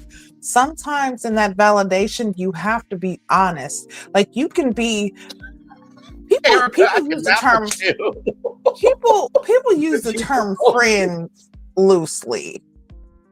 So like when you say you're a friend, see, like, I'm the type of friend, I'm not gonna give you what you want, I'm gonna give you what you need. And in that need, it might be some hard truth. And in that hard truth, it might be, yo, listen here. One, we already starting off wrong. You know what I'm saying? You're not being respectful of my time. You're not being respectful of my money. And now that the space that we're in, you're not being respectful with that, because there's 3 women that's inside of a small confined space. When you have one of those women being a bigger person, 3 vaginas are going to smell anyway, especially, after a long day.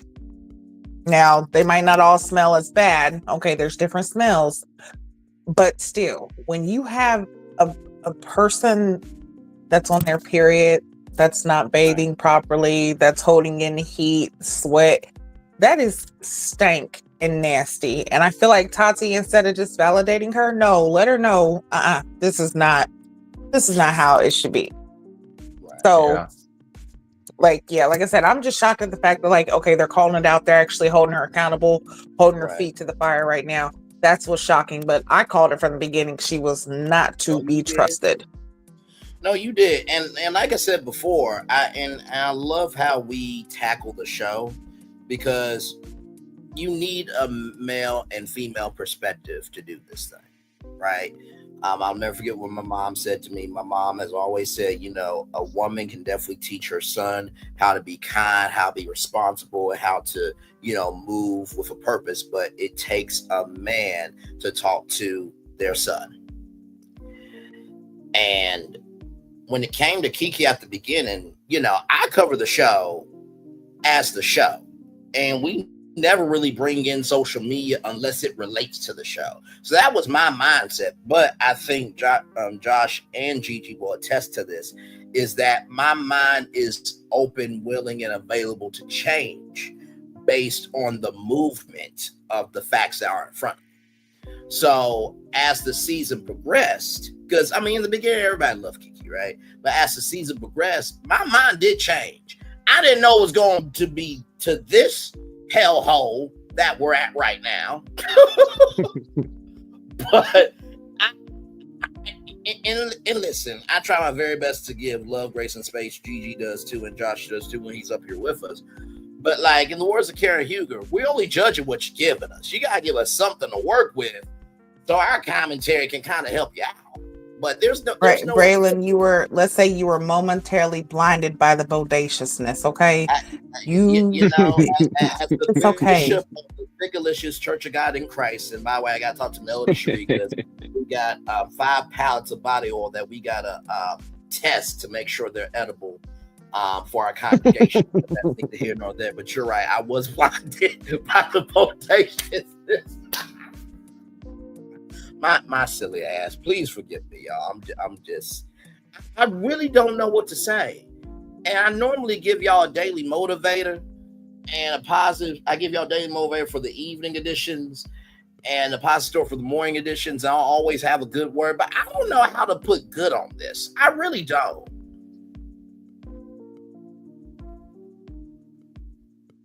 I don't see the good is the calling out and the holding accountable, because when you continue to hold it in and just be blinded, you're giving life to what is not right. You know what I'm saying? You're feeding falsehood. You're feeding, the shit that's not supposed to be. Like, the way you weave that out is tell the truth. And I really like the fact that they, now some of that at the end, we all knew, because I think all 3 of us said it. Even Josh, when you was in the chat, you said it. So we all knew what they were saying without saying it fully. Correct. But when they completely came out, it's like, listen here, just let it all out.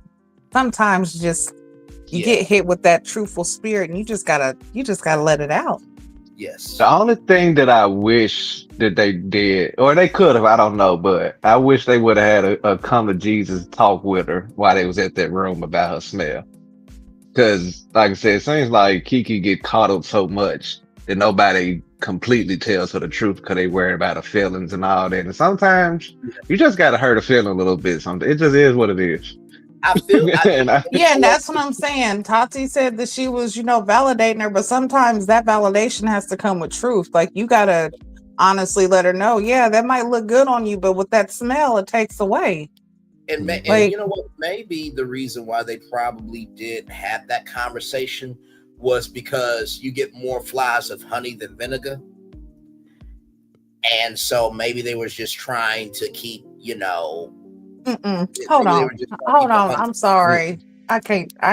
You giving too much. You giving too much grace. Just because. Listen, y'all. No. This is why I'm saying this, because as a woman, there is no way in hell you do not smell. Anybody who stinks, or if you've ever been musty, if you've ever passed gas, it don't matter what the fuck it is. If you've had a sweaty moment, you've smelled yourself. Hell, even when you Women, sit down, you got sit when you down sit, air. listen, you have it. You got that wolf air. She got that wolf pussy, okay? Like Oh you my smell God, it. You can smell it, okay? So we are not, we listen here on this platform, we tell the truth, okay? And the truth is you smelled yourself, you know how you smell, because this isn't a once in a lifetime thing. This is something that she probably deals with on a daily. yeah. Now, No, Brandon, if you nasty enough that you are around that, you are nasty, yeah, okay? this is wild. And it comes into question your character. There is no way as a man you're going to let your woman smell like that. As a woman, you shouldn't want yourself to, you are 30 years old. There's no fucking way you are 30 and over 300 pounds and you pretend not to smell yourself. Listen, your arms aren't even long enough to really wipe your ass properly, because I don't feel like you can bend your hand, wrap it around your back, and get in your ass and wipe it. Listen, Right. I'm not gonna go all the way there, but this is what I'm saying. There's No, no I way. feel you. No, and Erica, you said it right.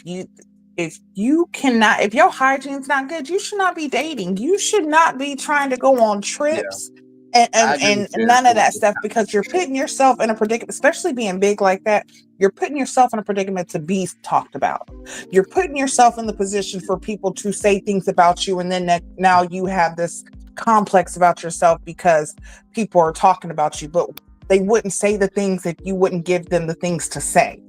Right. Don't give a person a book about you if you don't want them to read it.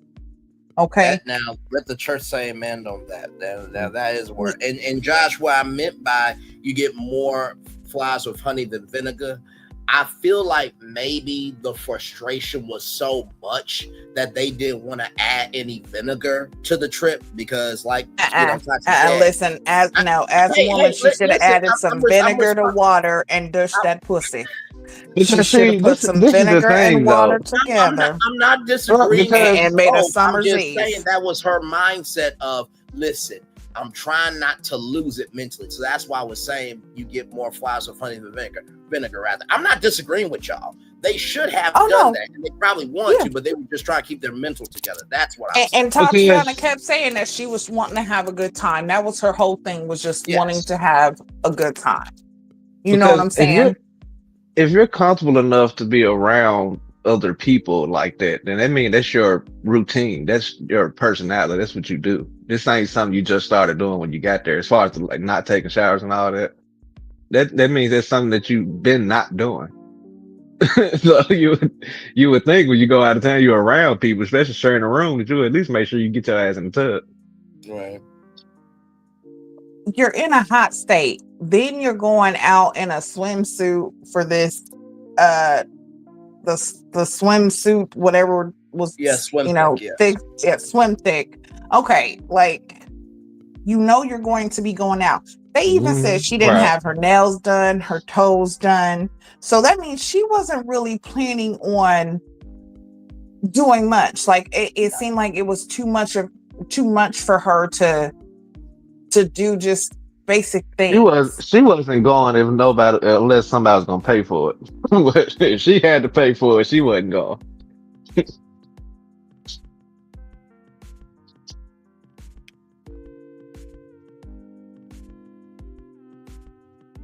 Yeah, there's no way that this is something that just started when you got there. And if you was on your period, because they said the way it smelled, and women, listen, we know what that smell smells like. So it's easy to identify it. If you know that you are on your cycle, one, there is ways to prevent yourself from smelling. Two, if you're don't like what you're going to wear, that's why you pack extra things so that you have options. Right. But just like Josh said, if she had to pay for it, she wasn't planning on going. it fell through with the girls that she was going through that was going with her through swim thick. Yes. The people that she's supposed to be going through, she tried to play man. They said hell no.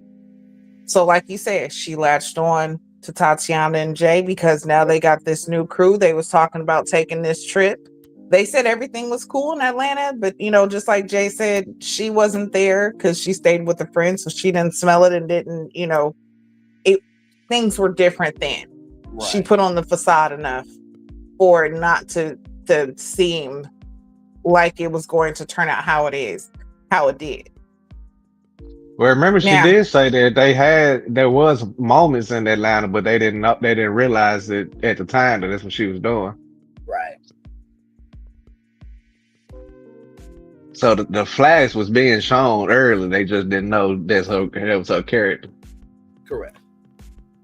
And Braylon, you called it out. It actually explains a lot of why, she didn't want to help Brandon. Because we all called that out. Like, you don't want to help Brandon cook something that he was wanting to cook for you, but then correct, you are walking outside. What was it with Brittany? Or I think it was with Brittany. You're walking all outside and y'all talking and stuff. Either way, yes, for sure. Yeah, but you're doing all that, but you can't help this man cook a meal. Like, this is supposed to be you. It's like she's so lazy that she just doesn't have energy to put into anything productive, really. And you know what? And this is the thing too. And no, fully agree, Erica 70, on all your commentary in the chat. This is something that I kind of wonder about, because I look at it like this: Brandon's being redeemed and he's being dragged on both sides here, because if we all remember when the alcohol problem, came about, right? When they sat down with, I think it was Dr. Tiffany or something. It was a relationship expert, but how she said that you are relationally coping. I wonder, like, did they ever? Well, I mean, besides the tequila and stuff like that, how intense was it?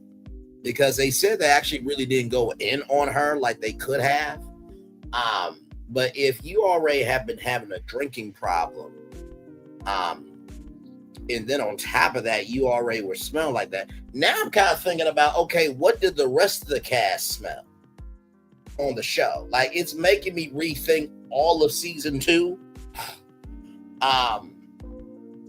And that's why I was asking too, did she show a different side? Like, when she was on the show, because there were so many people around, and maybe, because I could actually see Alexis telling her, like, hey, you need to, go shower, maybe even Charlie. But I mean, that was never something that was said before. But I'd say from my experience on being on a show like that, I'm sure they knew. And the TV, because sometimes the editing, they do try to be nice and try to spare you from certain things. So they just probably didn't show the clips on the scene. But I guarantee you, somebody knew. This ain't nothing that just thought. It was probably like that there too, and people just being nice, not saying nothing to them. But I just, especially because the women shared rooms. So there's no way they, it was at least 2 or 3 in the room. Ain't no way they didn't know that. And in those 3 weeks, she possibly, could have had her cycle in that time too. Because one thing is for certain is when women get around other women, our cycles start to sink. Once you're around a woman for enough time, it'll start sinking, and it'll come at a different time than what it usually does. So it's very possible. So you mean to tell me the band NSYNC is not the only band that's been singing for all these years? Listen, I mean, because look, if you go back and watch the episodes, just actually take a second look at it, Keke was by herself a lot of times. Everybody wasn't like just all of them next to her, under her the way they was with each other and stuff. So that is true. I mean, and that's what I said. She was sleeping a lot, or she was by herself. And maybe that was just what it was, is because she would have to put in energy just to even conversate with people. So even having to do that, I don't see her. And how is it that I, as an adult, like, okay, let's pass the smell. As an adult, male, female, it doesn't matter. You do not go on a trip with other people No. without having your own money. Correct. Unless it's something and your friend says, hey, this trip's on me, don't worry about nothing. I mean, even still, I'm bringing my own money because there might be something that I want that, is not a part of the I deal. agree with that. Or just anything can happen. You just never know. Yeah, exactly. Like, no, there's no way that I'm going to go from one city to city is bad enough, but to a whole nother state where you're catching flights, you had to pay for that ticket. And this is what's so crazy also to think about is there was 3 of them and they said they were all splitting everything 3 ways. So that means what you would have to pay for was not going to be as much as it would be if you had to pay for it by yourself. Correct. So it still shouldn't have been such an issue to pay your portion, but then to not pay, to not even, it seems like not even try to give the money back. $225 on a trip out of state for the weekend, that is player. That is a hell of a deal. Honey, $225. Me and my husband spend $225 just on us within a date. Like, what? This is California. Yeah. Like, California prices is a little bit more expensive. Yeah. But also, like, we like to do things. So, listen, that's, that's dinner, that's movies, that's if we want to go out for drinks and, other stuff. Plus, like I said, y'all know I smoke. So I definitely have to make sure I hit the dispensary. Right. Like, you know what I'm saying? Like, there's a lot that you can get with that. You know what I'm saying?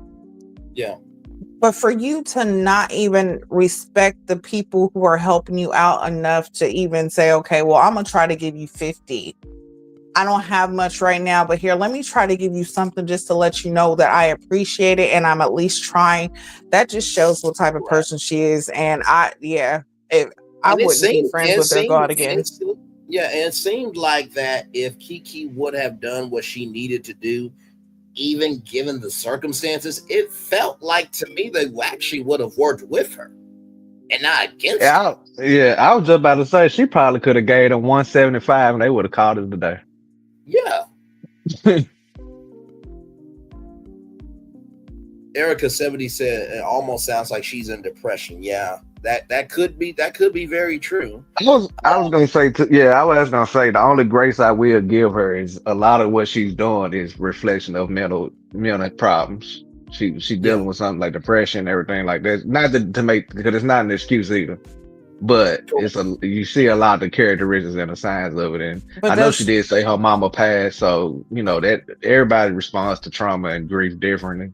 Correct. Yeah, so absolutely. I'll give her that little grace about everything. But other than that, yeah, she bullshit. Yeah. But if you're even having depression, does that mean that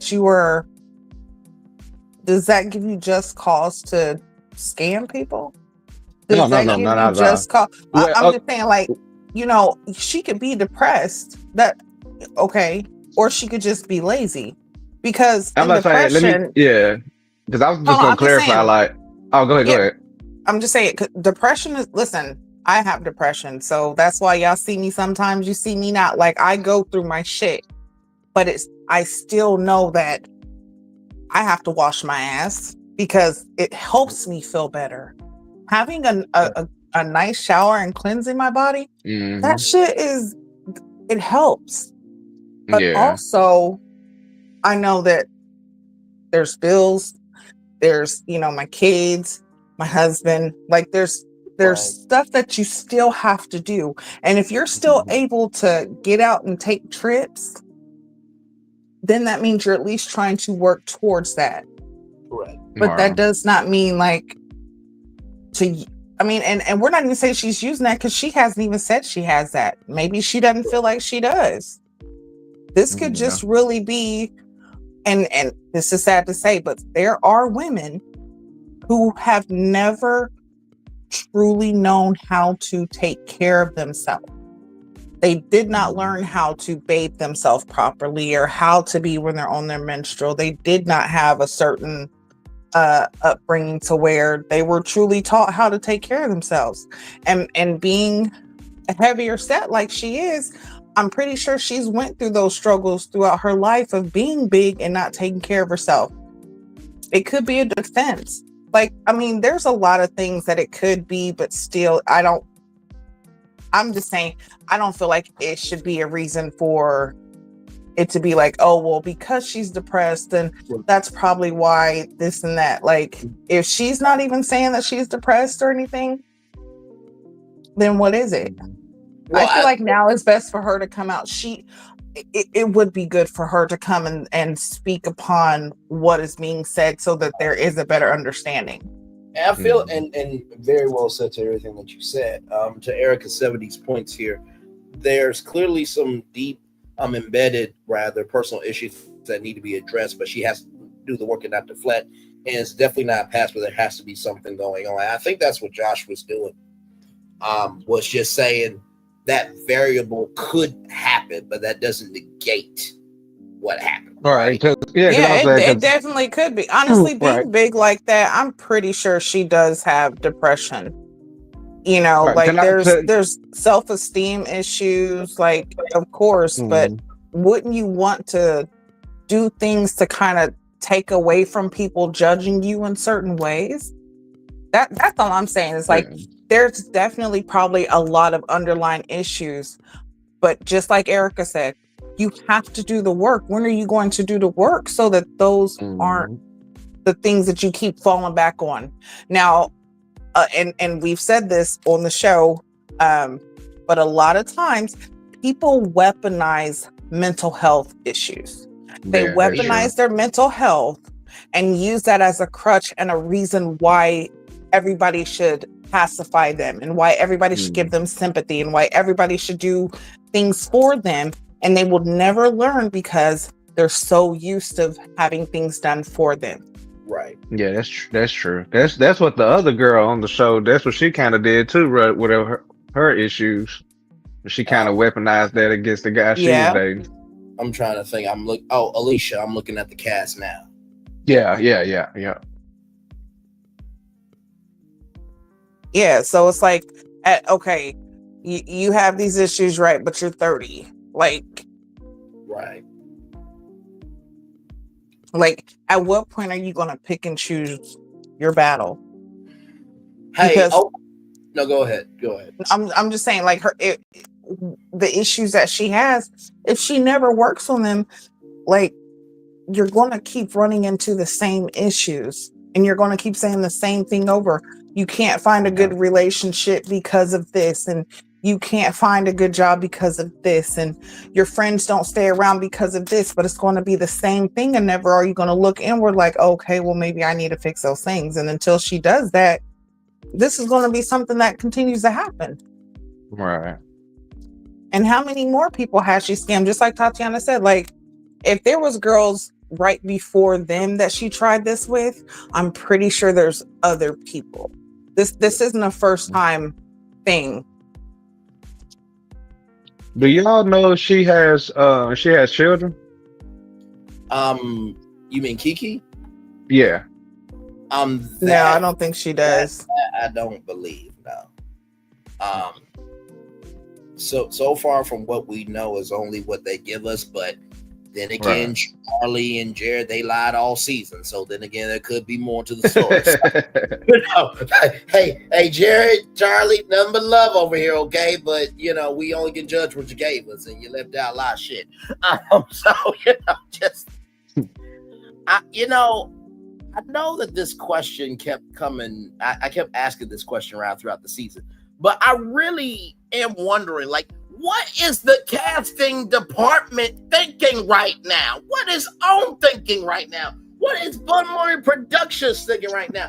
What is Taronda Jones thinking right now? Like, yeah, they made their money now. They don't give a damn. No, I mean, look, but when they said just because you made your money doesn't mean that you don't have thoughts on this. Because I mean, like I said, this made season 1 look like an innocent baby in a cradle. Well, remember when they said that OWN tried to keep them from doing the two sugars one shot? They try to keep Yes, them from doing the podcast and all that other stuff. I remember Maybe it's that. because, Yes, I mean, of course, we know there are things during the season that they cannot have you exposed before the exactly, episode airs. Right. So I know that that's part of it. Maybe also, this was some things that had happened during the season that they also did not want to get out as well. Mhm. facts. And by the way, y'all, for those of you wondering why Gigi is saying, well, why can't you spoil, anything of the show? For those of you who really want to not just, talk about doing this thing, but actually being about this thing, if you're going to interview anybody from the show, interview them based on the fucking episode or episodes that are already out. Mhm. Interview them based on what they've already said. Because even though you don't work for the network watches all. Okay? That's why one prime example, there was something that, was hinted at about how the reunion was filmed. I said to, our source up here, let's just wait until all the episodes cleared. Because what I don't want is for Gigi to get hit, me to get hit, or you to get hit. Because there's an NDA that you guys sometimes wait 6 months to a year after the final airing. There used to be fines where if you spoiled anything from the show, especially on Survivor, you got like a $50,000 fine. But the way Jeff Probst said it was, if you give away what happened to you, you give away your momentum on the show. Say, yeah, I couldn't stand that bitch that week. That was a bit of a struggle for me. Like, play with your family and friends' mental. Not really do that, y'all. Please treat people with respect. But you get where I'm going with this. Sometimes with reality TV, the reason why things are so much in a disarray of a fashion is because people carry the information and throw it to the wind in a disarray of fashion. Now, I'm not saying that, we the best over here. I'm not saying that. But compared to some other people, we pretty decent over here.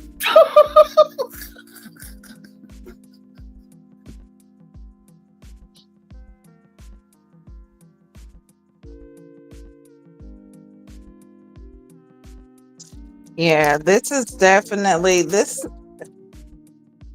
right now. Keke is making Jody schemes look like child's play. Yeah.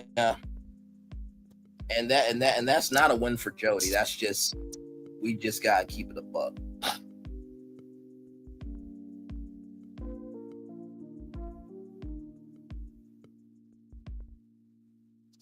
Damn, they said,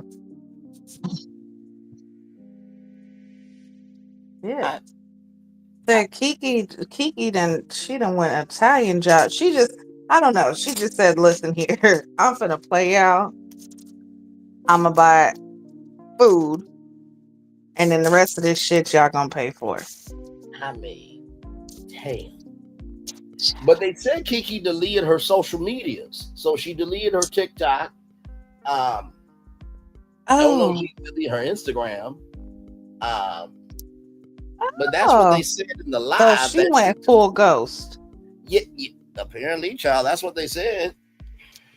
Well, Halloween is coming up. You know what? The words Melody Cherie, I'm not about to play the piano with you.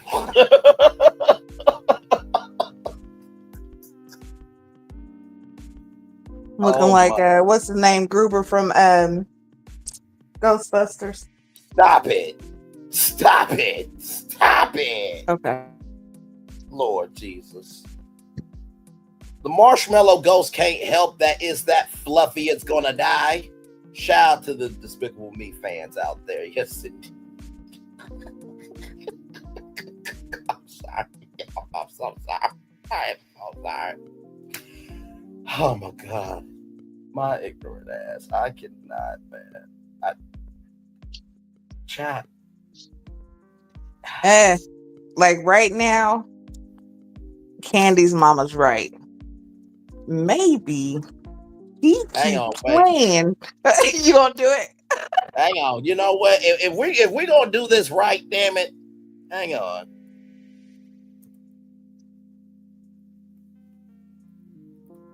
Give me a moment. You know what? Hang on. Now I did say that this was like I did say that season 1 looked like a baby in a cradle, right? I did say that, correct? Okay. Give me a moment. All right, Portia. I'ma need your help, baby Portia. Go ahead. You know what? This is all a scheme that Ty gave me. The guy said that last time they went to the Ultimate Club, Carmen was sitting on his lap. When he told me that, I said, oh, hell, I paid double for that. But at the end of the day, he never got no pictures. He was telling you a story, Mama. Well, it could have been a scheme that Todd set up for him to come to you with the bush.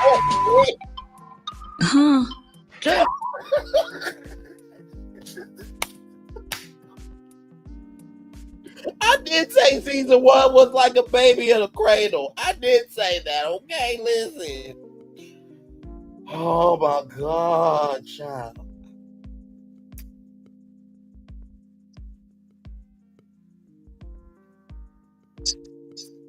He set up a whole scheme You know and what? came to him with the bullshit. Hang on. You know what? I gotta bring in a good friend of mine. Hang on.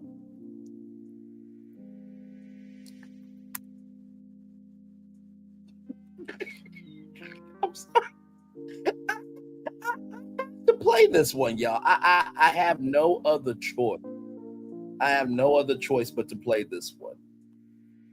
Just give me a moment. Give me one moment, y'all. I have to play this one. Oh my God, this is so damn wrong. Terrence, can you help us out, man? We need some insurance for this one. Accidents happen every day, man. But here at Allstate, we're in charge. I know you guys are tired of taking advice from a talking gecko, man. A verbalizing lizard. A manipulating reptile, man. Come on, ain't nobody got coverage like us, man. I have absolutely no idea who hands you're in right now.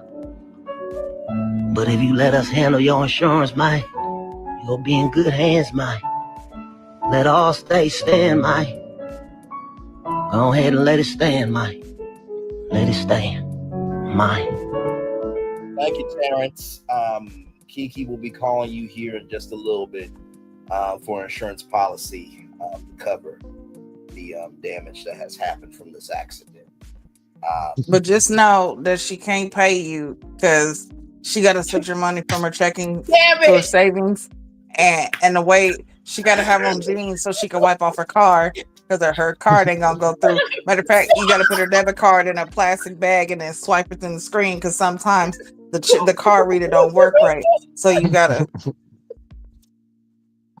And matter of fact, if she get it from you, she actually gonna borrow money from you to pay for the plan. So it's really gonna be yours. Oh my God. Yeah. So I mean, I'm so I was trying to give her a family and friends discount. That's why Brian Terrence Howard. Damn it. Well, that's what she tried to give Tatiana and Jay is the family and friends discount. That's why they in this predicament. If she want a free vacation, just set aside her for another show. She'll get a couple weeks. All expense paid trip. That's all she gotta do. And she gets a little bit of pocket change. Yes. Like, girl, because I know they spoiled out there. Because when you're out there on the show, you don't have a need for your wallet at all. You ain't got to spend no money. They'll buy everything. So yeah, I know she had a ball out there.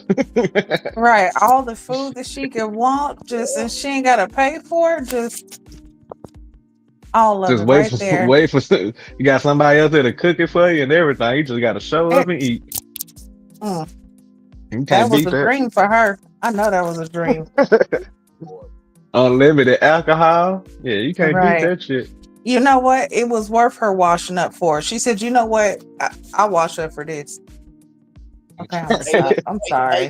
listen, Uh, Oprah Winfrey Network. You know how we've been talking about these Ready to Love auditions with me, Gigi, Solana, and Q being the judges? We need me, Gigi, and Josh to be the judges for the Never Ever Met judges auditions. Damn it, that's what we need. Let us see these people. yeah. Because please, season 3 gotta be better than this. Please. Now, of course, after this experience, I may not want to really get that physical. You know what I mean? To check for quality assurance purposes, but I will be more than respectful at the table when asking the questions. But we got to figure out something. We got to figure Listen, out for season 3, in order to top season 2 and what's going on, season 3, it's gonna have to be where at least a couple of the couples come into the house and realize that, damn, I've talked to that person before. Oh shit, that used to be my ex. Wait a minute, Yeah. I still got feelings. Or they do like we've been talking about before, where they say, okay, well, instead of y'all leaving the house, if you want to switch partners, Yep. here's the option to switch. Exactly. Is there somebody here that you got more of a connection with? We'll let you switch and then continue the experience on that way. Because like usually something this crazy happens like season 7 or 8. Like, you know, everybody is used to the chaos. This is season 2. Listen, Josh, y'all topped it because y'all started it. Okay, so y'all always will be the trendsetters of this show. Absolutely. But damn it, they are taking it on a thin like a mud. They are topping it every time. So I mean, they have no choice but to bring it again for season 3. Because season 1 did numbers, season 2 topped season 1.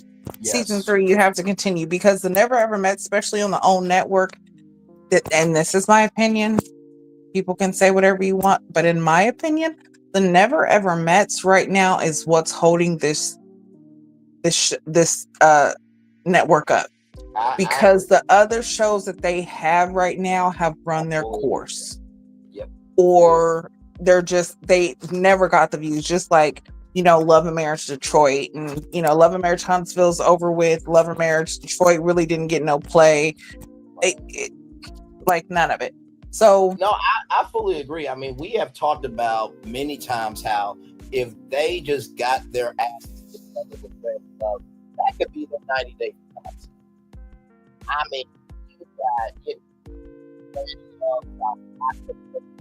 you got Ready to Love Second Chances. You got, you know, Ready to Love Paradise to Love, where you get alumni and, you know, new people. Like, there's so many different things. But with the Never Ever Mets, I agree with you. I think that if they could just find the right couples from that show that, you know, the audience gravitates to, there could be spin-off shows from these couples very easily.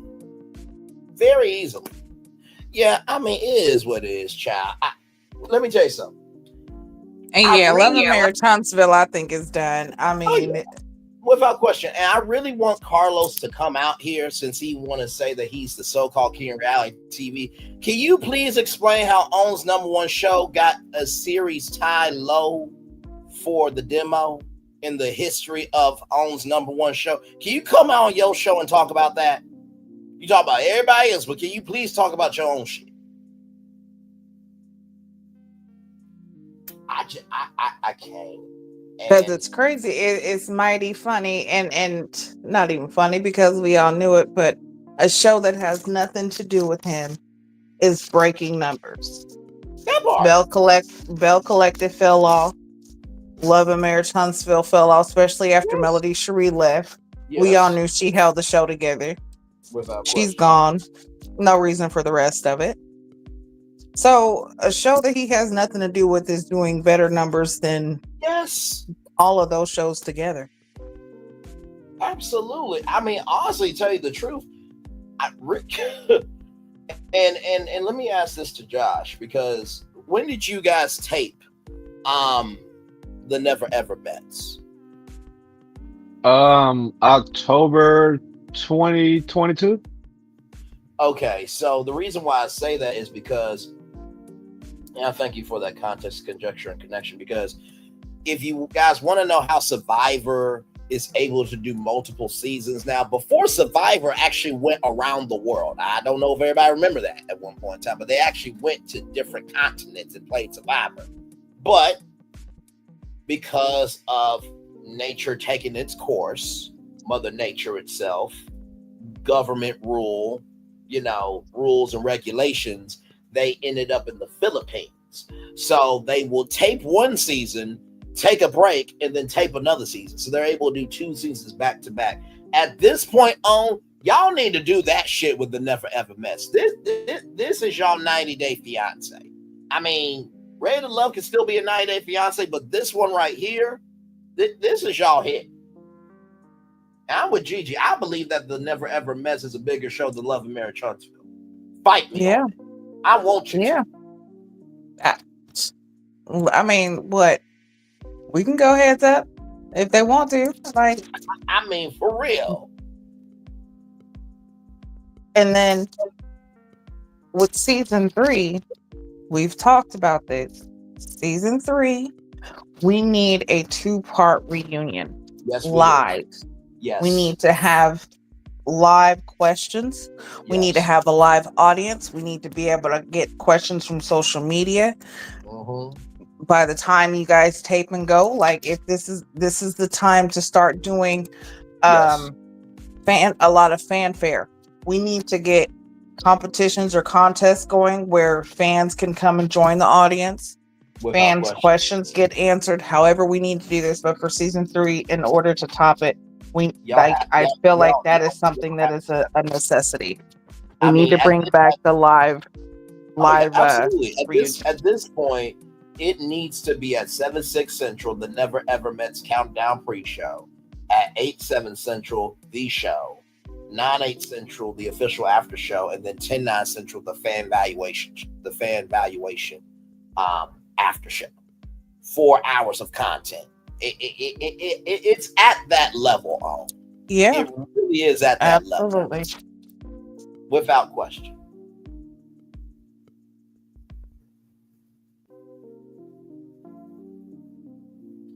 Hey, nephew Tommy, can you drop the first 5 minutes of Ready to Love? Because we this is Thursday, nephew. Okay, we don't need no craziness Friday night. Okay, we just heard Period Panties was all over a motel room in Texas, not Texas, Texas. So we need to see a preview of the potential craziness, because we still got a heifer who said that she buried a man on national television with a candle. Tommy, my mental health matters, bro. I'm just saying. Shit. Okay. I just did that for the rest of us who couldn't really scream out like that. Yeah. And that's also the other shit to talk about, is the fact that y'all bringing back Ready to Love after this 4-month hiatus. Like, what are we doing? Did we even get 5 episodes? I don't even think we made it to 5 episodes before y'all just cut it off out of nowhere. And then y'all like, oh, we're going to bring it back August 1st. 4 whole fucking months later, y'all going to give the rest of the show? So hang on. We got to episode 6. Oh, okay. Well, at least that. Episode 6, March 14th, 2025. Hang on, let me pull up so y'all can see. This is no joke. Okay, so 5 months. Come on, a whole 5 months. 5 months, y'all. Come on. There is March 14th and August 1st.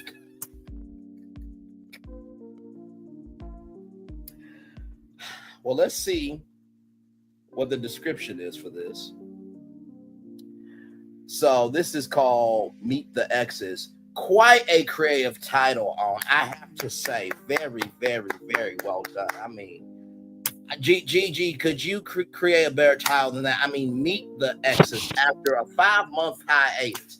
That's the title that they came up. Oh, yeah, The sure. exes. That sounds, that took all of 3 minutes to come up with. That right there. Let me tell you. No, I'm sorry. It took 5 months to come up with. That's a whole 5 months. Really? And let me guess. Hold on. Now listen. I have no idea. Listen, I'm just guessing, but are they going to be meeting exes? Like, I mean, I don't know. That just sounds crazy, right? That does sound crazy. I mean, and listen, it's all shade. Believe me, like you have had a 5-month all break. shade. Sorry, and this not is the sorry. title you come up with. So let's see here. The men are empowered. The assignment is to meet the women's exes. Cam feels slighted by Angie. Hussein questions her need to lead. Cisco prays for Tay is a red flag for Shanice. Kiara's ex tried to woo Kiara back right in front of Jay. So to me, I've been like, spinning the block. Could there be a crash out? That would be a better title. Because it says it right here. Kiara's ex tries to woo Kiara right back in front of Jay. Spinning the block, but there could be a crash out. That's a more inviting title than Meet the Exes. Okay. All right. I can't do it.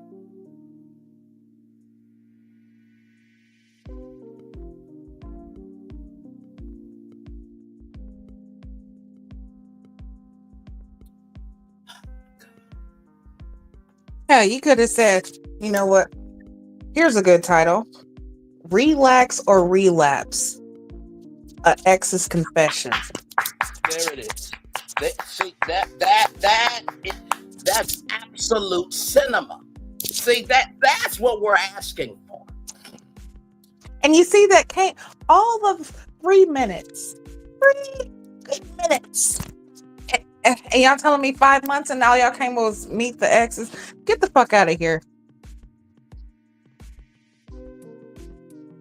I am ashamed. I'm beside myself. I'm disgusted with y'all behavior.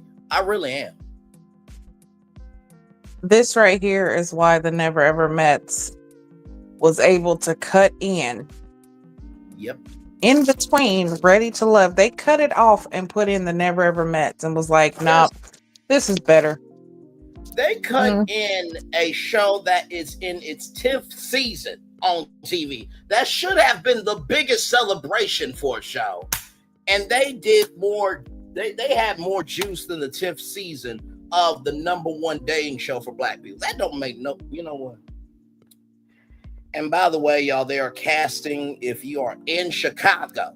Okay, I'm sure Jay will not be doing any more reality TV. But Jay, if you are available, they're looking for somebody 30 to 35, and you gotta live within an hour drive of Chicago to be considered. So there it is. There you can go lighthearted.com. Is that for Ready to Love? Yes. So go to lightheartedentertainment.com or type in lighthearted.com. Then click casting, go right down here to casting, and then click this right here, Ready to Love Chicago. And then as it loads, and then right there, of course, your name, what city you live in, state, day of birth, age, height, social media handles, gender, email, phone number, profession. Tell us about yourself. Why are you ready to find love? How did you hear about the show? And then you got upload at least one photo of yourself and 2 additional photos. So yeah, just bring your best self to television, okay? Because we can only do our reviews based on what y'all give, okay? Please. Right. And Keke, if you are watching, you just seen where he went to. There's other shows that you could get on. There was more than just Ready. Well, I mean, you ain't just look, girl, if you got time. If it's Not you telling her to move to Chicago for 3 months. Well, I ain't telling her to move to Chicago for 3 months, honey. There was other shows that she could try to get herself on. It's something. Girl, try it. Just try. You want a free vacation for 3 months? Do it. Good Lord Jesus. Do it. God. Just saying. Shoot. And when you go out there, when you get some money, if you want to pay homage, put some money on R. Kelly books. You know what? Okay. Nope. Nope.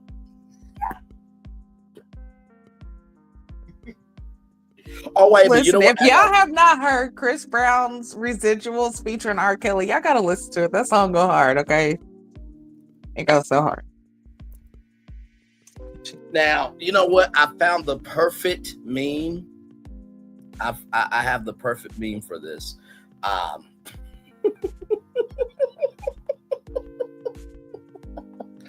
am so petty right now. But this is the one meme that I feel like sums up Keke and everything that happened in Houston. Ladies and gentlemen, this is from Despicable Me. Here we go. In terms of money, we have no money.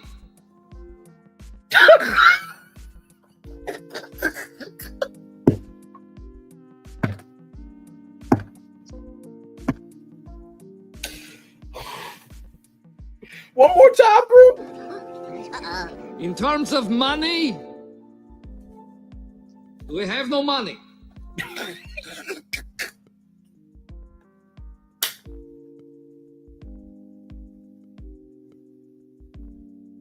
How did you go out of state with $16? I mean, your Spirit flight was probably about $16. But how do you? Okay. And of course, you know what? I'm just gonna stop thinking about stuff because the more and more I think about it, the more I think you talking about you had a terrible flight. Well, one, you flew Spirit. That right there in itself should have said something. Them seats are small as shit and uncomfortable. Normally they have people of a bigger size get 2 seats with the little connector seat belt. Don't know if they made her do it. Don't know, whatever.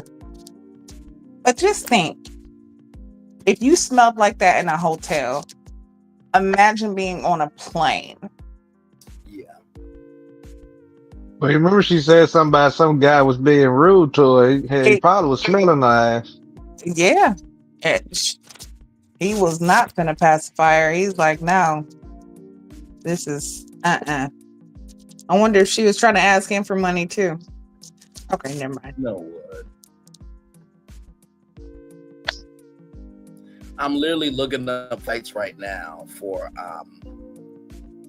Spirit from Atlanta to Houston, Texas. Right now, give me a moment on Spirit just to see how much it would cost here. Because I'm just curious, you know, this is all live, y'all. None of this was planned. None of the memes, none of the jokes, none of the commentary, none of this was planned, ladies and gentlemen. This is what we call entertainment, ladies and gentlemen. Just this is truly unscripted. yes.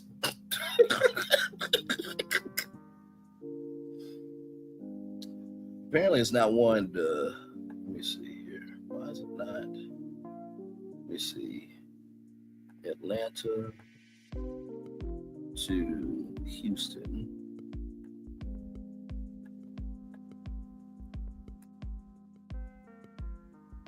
Let me see if I can do Google Flights. Let me see here. Because it's not giving me Spirit. Hang on. Google Flights. So I want to go from. Hey, come on now. There we go. Atlanta, Georgia to Houston. Hey, I'm gonna have to head out. All right, my man. I appreciate y'all. All right. Well, thanks for coming up. Join us anytime. Have a wonderful, wonderful day. All right, Yep. appreciate you. I see y'all. All right, my man. Okay, so here it is here, right? So found it from Google flights right here, right? So here's Google flights. So right here, 9:17 p.m. to 10:37 p.m., 2 hours and 20 minutes nonstop, $185. That's just the top parting flight. So if you got that cheap of a ticket, which is actually a good deal for a ticket, even And though that's from Spirit? Right. That's from Spirit. If all you had to pay was $225, that really wasn't a bad trip.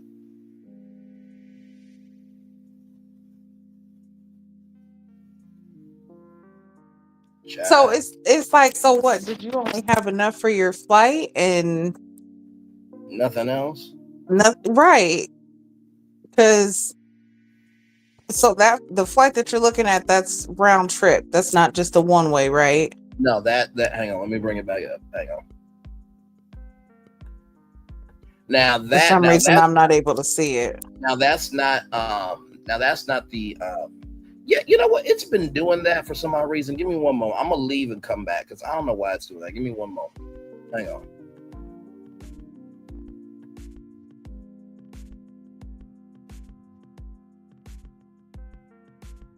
Yeah, but still, $225 for a trip like that for a whole weekend, especially when it's being paid 3 ways. That's not a lot of money. And I mean, just out of respect, you would think that you would want to show gratitude to the people who helped you out during that time. Okay, there we go. Okay, I just had to go out and come back. But yeah, right here, right here, $185. Now, this is not during the Swim Thick week, right? So this is August 10th to Saturday, August 16th. But still, for that week, that's not a bad ticket at all. And then you got the cheapest for $161. And that's nonstop flight, everybody, on Spirit. So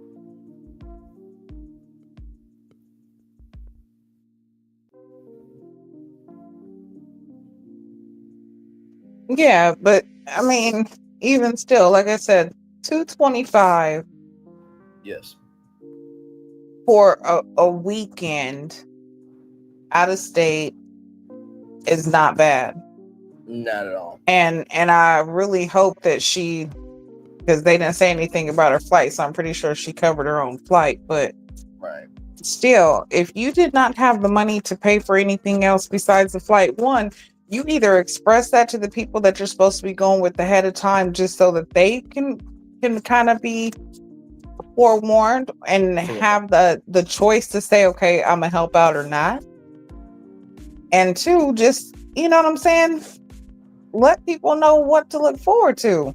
Yes, because they could have been like, oh, okay, well then you shouldn't come, or no, we're not gonna do this trip, or right. You know what I'm saying, something. They could have had an option in this. Yeah, she took that away. And I feel like that was definitely on some snake shit. And then for you to delete your social media, like, that just seems like you planned this. This was definitely some sneaky, conniving shit. Yeah, and not to mention too, like, I don't think Keke really understands that the community already has haters as it is. And of course, this story could impact Swim Thick. I don't believe it will. But you have to be prepared for any and every variable, right? That could have hurt Swim Thick. Sincerely, if this story would have, grown the legs that could have, of like, oh, well, Swim Thick is just the dirty part with dirty people. They can't, keep their, hotel rooms clean and stuff. And that's not the case at all, y'all. It's been going on for years. It's a very successful event. But it's just the fact that it could have happened, right? And I think that was very careless as well.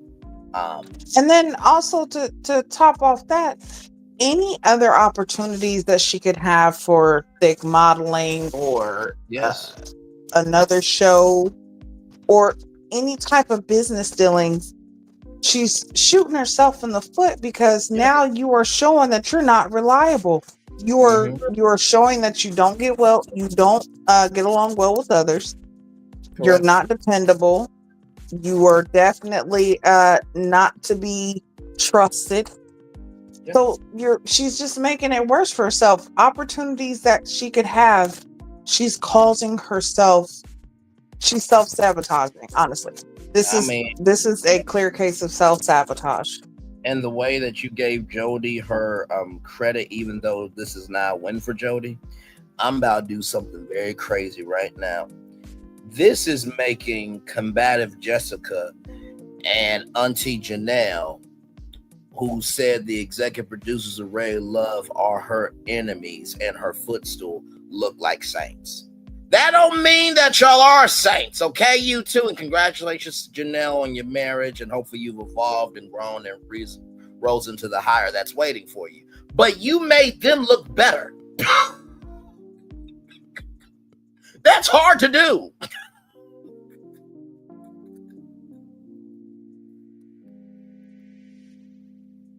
Listen, okay. Since we diving in there, I'm gonna go ahead and do this somersault off this diving board real quick. She is making broke ass Martell look like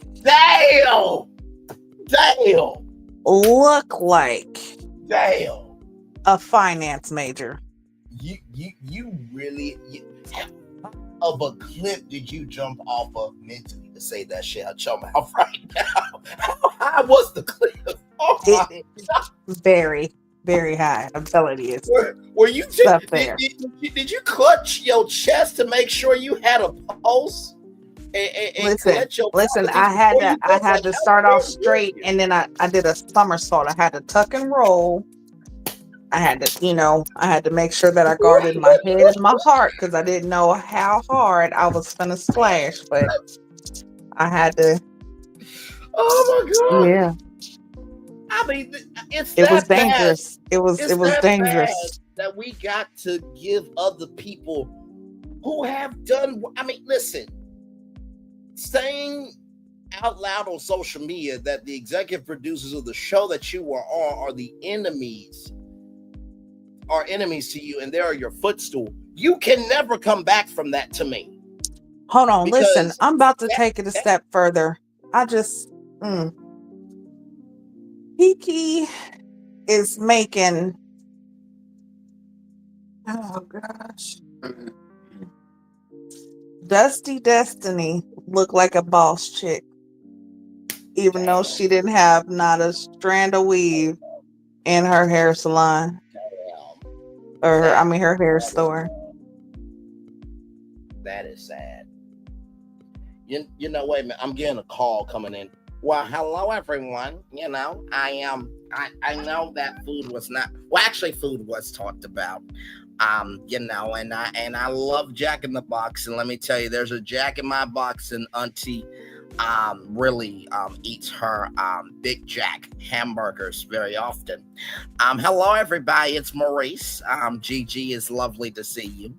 I'm sure you did not want to hear the fact that I had a Jack in my box and Auntie eats it whole all the time, but here we are. How are you? You know what? I am okay seeing how you understand food. I'm pretty sure you have some words to say about this situation where someone was able to pay for their meal sometimes, but not the trip itself. What do you think about this, Maurice? Well, you know, wealthy auntie and uncle, we don't have those problems, you understand, because we're about our business. Now, I do business dealings out in the world, and I have to tell you, if you can't show up on time for the meeting, why would I sign down on a sheet of paper for you to win? I don't get that. I fully agree with Braylon's commentary, your commentary, and Josh's commentary. It seems to me that Keke really has lost the plot, as you young people say. And she needs to find her role in the movie, because it seems like she thought she was the star of the movie, but really she was just casted as an extra. And she allowed the fantasy to fuck up her reality. So that's my take on it, Gigi. So you saying she's Effie White of Dreamgirls? Yes, absolutely. Yes. And you know what? I can't believe them. You know, everybody's saying stuff that they never thought they would say before. But if Shanice could not fry chicken, I would rather her go to Popeyes and get fried chicken. Now, that doesn't mean I want her to go get it, but you have to know what it is after a while. I know that none of you probably would have ever believed me saying anything good about Popeyes, but here we are. Besides their dry ass biscuits, I'm pretty sure you know about Popeyes and possibly dry biscuits. Like I said, as my big drumstick that's full of juicy meat is full. Sharice's biscuits are not dry at all. I eat them all the time.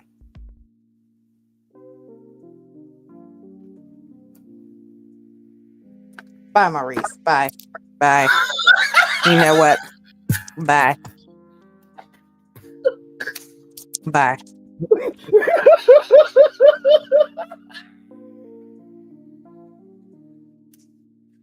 Oh my god. Maurice, what the fuck did you do in my life, man? Oh my god. Okay. I feel like Gigi now wants to be Evelyn Braxton and want to slap the piss out of Maurice after what he just said.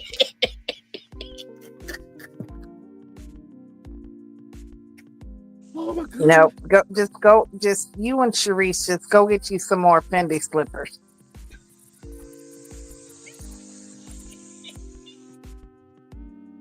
Oh my god. Okay. I cannot.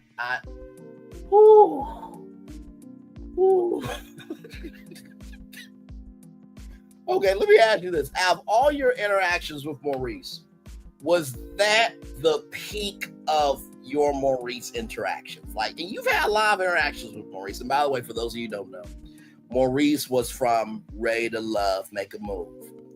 And he will always be eating. And so, you know, somehow Maurice will come on these lives.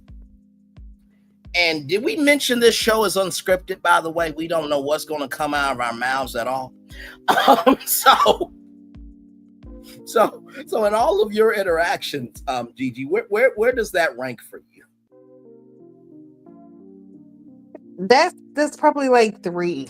I think maybe 2. Okay, it's up there. It's up there. I'm just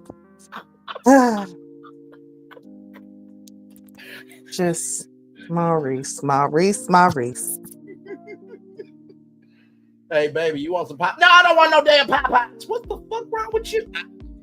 It was Braylon, wasn't it? No, it wasn't. It was. You know, I told you Braylon is gifted, but he can be screwed up sometimes. Yeah, you told me that. Yeah, it was one of those times. Oh, okay.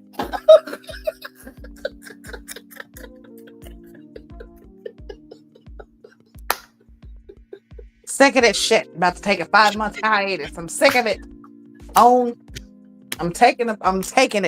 Taking a page out of your playbook. I can't do this shit.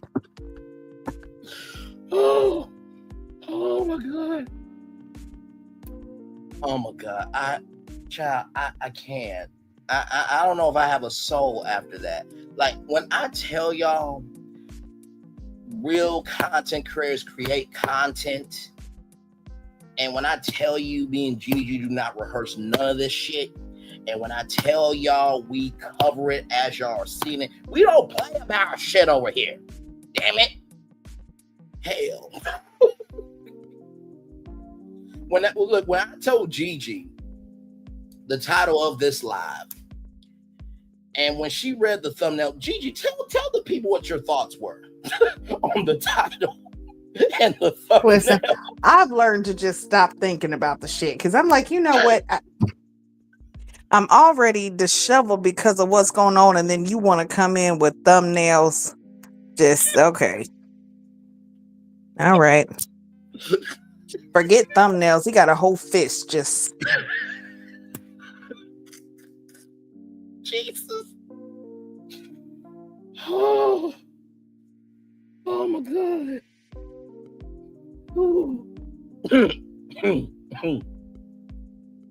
That's it. Oh my God. Okay.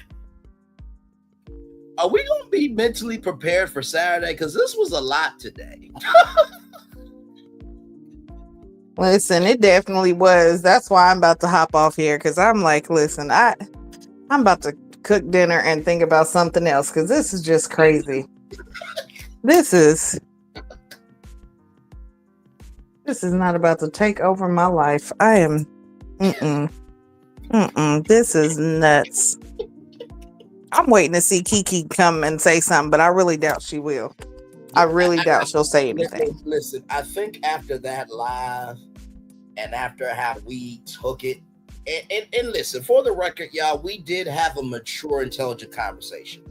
And then we just took it to hell. I mean, but I mean, what else could we do? I mean, we were adults for a very, monumental period of time. Damn.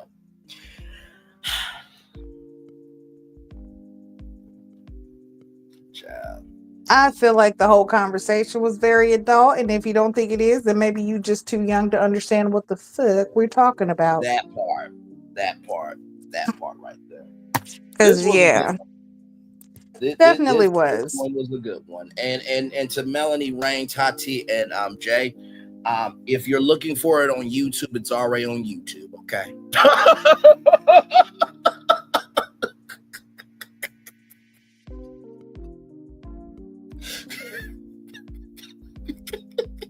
Because soon as they said that don't worry, we're gonna put this on YouTube, you said, and verbatim, we're already ahead. Yeah, already there. Y'all already on here, baby. Y'all already here. Ah, my Lord. Well, you ain't gotta look too hard. That part right there. For sure. Well, my friend, I love you. I value, I embrace you so much. Like I said, y'all can catch my good friend, A Tea with the Queen, Gigi Nan. Please, for sure. Actually, let me drop the link here. Yeah. You guys subscribe to this channel. I do still have my other channel, A Queen's Tea. I just have to get into it. It's been a lot going on. You guys don't see me as much right now because I am working on a script, okay? I have filming to do. I have the last bit of my classes so I can graduate and get this degree, guys. Like, it's a lot going on. So, but I am here, especially with Ready to Love coming back. So we will be here every Saturday with the rest of our crew. Talk with Solana and Q. We will be, doing our Ready to Love panel. Once they come back out, if there's other shows that are coming out or any other news or anything else that we, want to let you guys know about, definitely will be up here. You guys know Braylon is always on tour, so you can always catch Braylon on tour anytime, and it's always a pleasure to be here. Much love to you. Much love to everybody in the chat. Thank you for being here. Make sure you like, share, comment, subscribe to both of our channels. Make sure that you guys hit the notification bell because you guys will always know whenever we're live and anytime anything good's going on. So we'll catch you guys Saturday, and much love. See you guys. Peace out. All right. Love you. Talk soon. All right. Yeah. All right, everybody. What a live this was for sure. Shout out to Erica70. Thank you so much, beautiful, for being here. Our good friend Josh from season 1 of the Never Ever Mets. Thank you so much for being here. I'm gonna give y'all a daily motivator, cause child, we need one after that. We just do. And y'all, I know I said that I would give y'all a King's Court review tonight because it's 3 episodes. Just give me some time. Okay, if you could be so kind, so gracious, and so generous, just to give me some time. And if y'all are still up tonight, I will do it for y'all. Okay, because I did promise y'all that 6. But also too, this just came up. Okay, so as y'all know, we are a very flexible and adaptable channel over here. And so we go live on tour with what the culture is talking about in real time. So there was no way we could not do this tour this evening. And believe me, whenever a topic like this is happening, to get the resources together, it's really a lot of time management and discipline. Believe me, because I learned about this at work, right? And do this here. There we go. I learned about this at work, and Gigi9 gave me a text. Josh gave me a text. I saw Millie Chun TV make it do what it do, and so then it was weighing around for the time, and then going from there and making it do what it do. So as a content creator, just be flexible, be adaptable, and be available for the culture. Okay. So yes, indeed. So with that being said, y'all, let's get the daily motivator up here, and then we'll head on out of here. Yes, indeed. Yeah, here we go.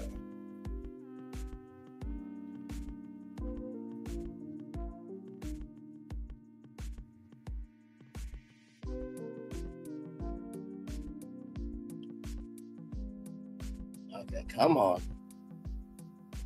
StreamYard. Come on now. Don't do this to me now.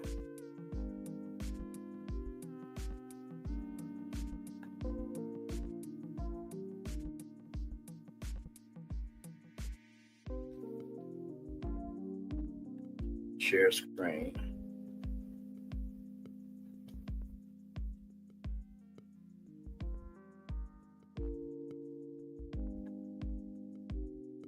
Come on now.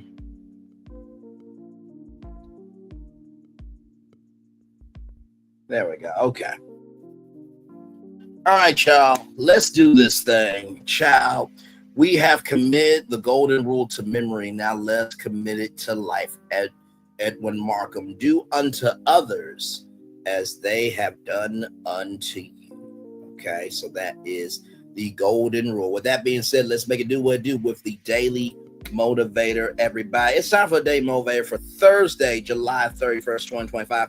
By the way, if you're looking for a new series to watch, Twisted Metal is on Peacock. The first 3 episodes have dropped. Please go support that show. It is a excellent mother-ucking show. Okay, just wanted to get that in there too. All right, time for day motivator for Thursday, July 31st, 2025. Get it done, or get her done, in the words of Larry the Cable Guy. Do what you have to do. Just go ahead and get it done. Though you're not looking forward to it, you'll get through it. Though it's not your ideal activity, it's not the end of the world. Think of how great you'll feel to have it behind you. Imagine the confidence and the sense of satisfaction you'll gain by making it happen. Those positive outcomes can be a part of your life very soon. All it takes is for you to do what you have to do. Let go of the resentment. Don't concern yourself about whether it's fair or not. Simply take one action after another and get it done. You put it off long enough, the excuses have run out, and you can finally be done with it. Get to work now and get it done. You know what? This was for Keke. This motivator is for you, Keke. I'm gonna talk to chat, okay, and everybody. So the first thing about getting done is recognize the more that you think about the weight of what it is to get it done, the heavier it's going to be. Sincerely, I will tell you that many times over in my life, what has terrified me the most really has motivated me the most, right? So like even with this channel, I always tell y'all, it is a blessing from God that we are where we are with our success because of hard work and determination and not giving up, right? So that's the first thing I'll tell you about Get It Done. If you are allowing what you fear to determine how you move, you're not going to ever get anything done in life, right? The second thing I would say about Get It Done is know your resources that you have. Please, know the resources that you have. If you don't have it to make it happen, don't go broke to do it, please. It is better to have all your bills paid and to be in peace than to do the most and be in pieces. That's the second thing. And finally, you put it off long enough. It's a difference between putting things off and getting things together.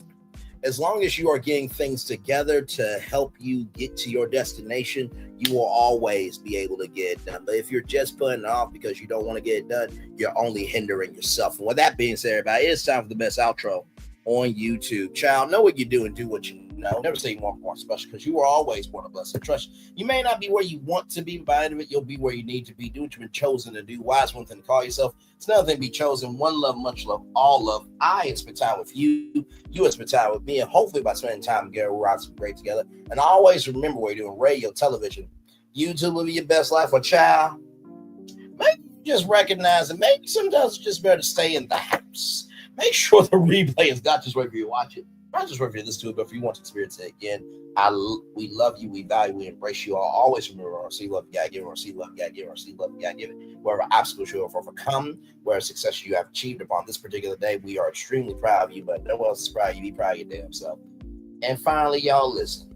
You may not be the best you, but always give the best of you because you never know who is watching.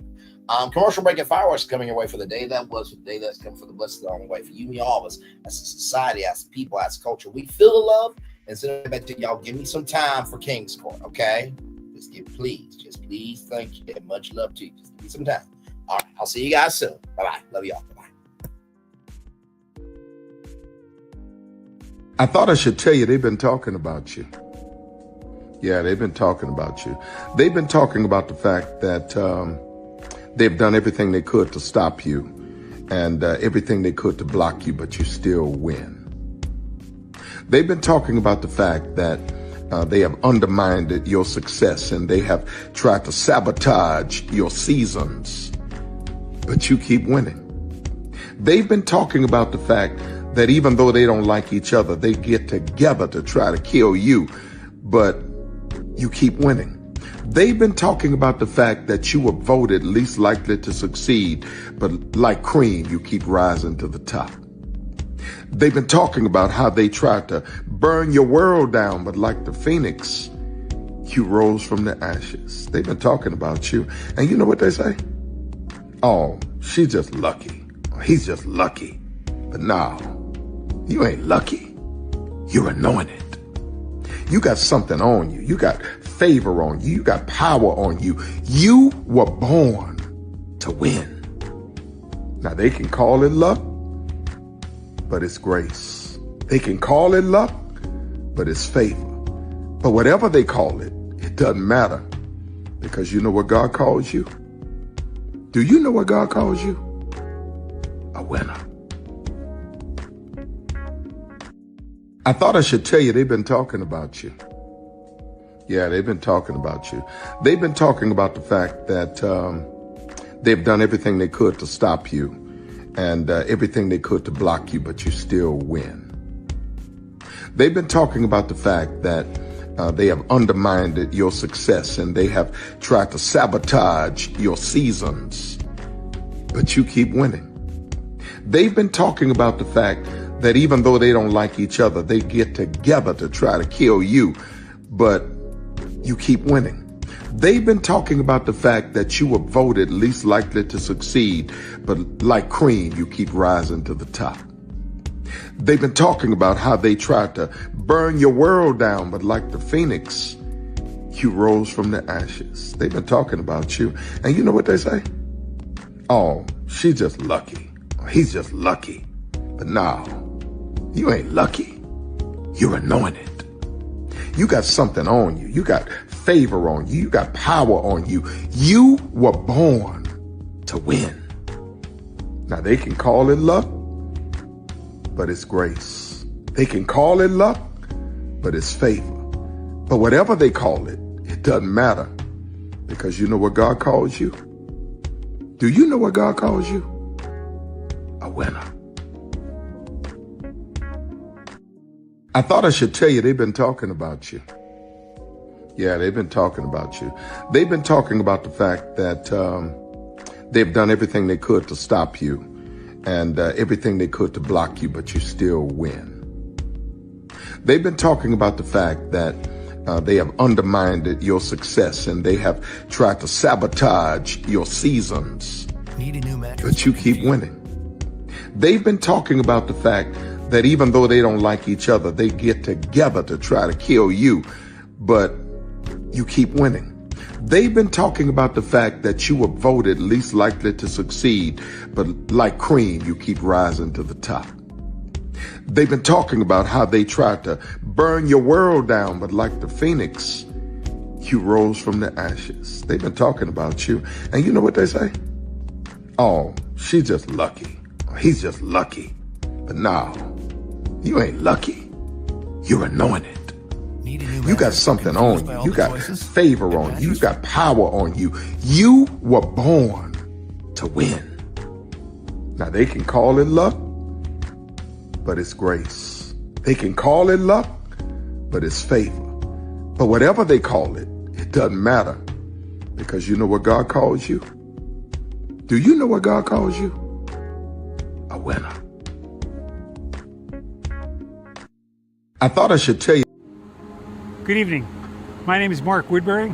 I'm the chairman and CEO of Universal Destinations and Experiences. Well, we're finally here. Tomorrow we begin a new chapter at Universal Orlando Resort as we open Epic Universe. We built this place for you. I want to thank you, our fans, for your love of our stories, characters, and immersive experiences that inspired this incredible place. Epic Universe represents over 8 years of meticulous planning, immense creativity, and innovation, combined with unmatched craftsmanship and operational excellence on the part of thousands of people who have brought to life the stories and characters that live beyond each of Epic's portals. But it represents so much more. Your love of Universal and the deep connections we've shared together here in Orlando over the past 30 years inspired us to dream bigger and to push the boundaries to create something extraordinary for you and for generations of fans and families to come. And tomorrow, as we open Epic Universe, I can't wait for you to experience this place for yourself. Now it's your turn to step inside, to lose yourself, and to share this place with the ones you love most. As we open this park, we hope your world becomes a little more epic. Tomorrow, Epic Universe becomes yours.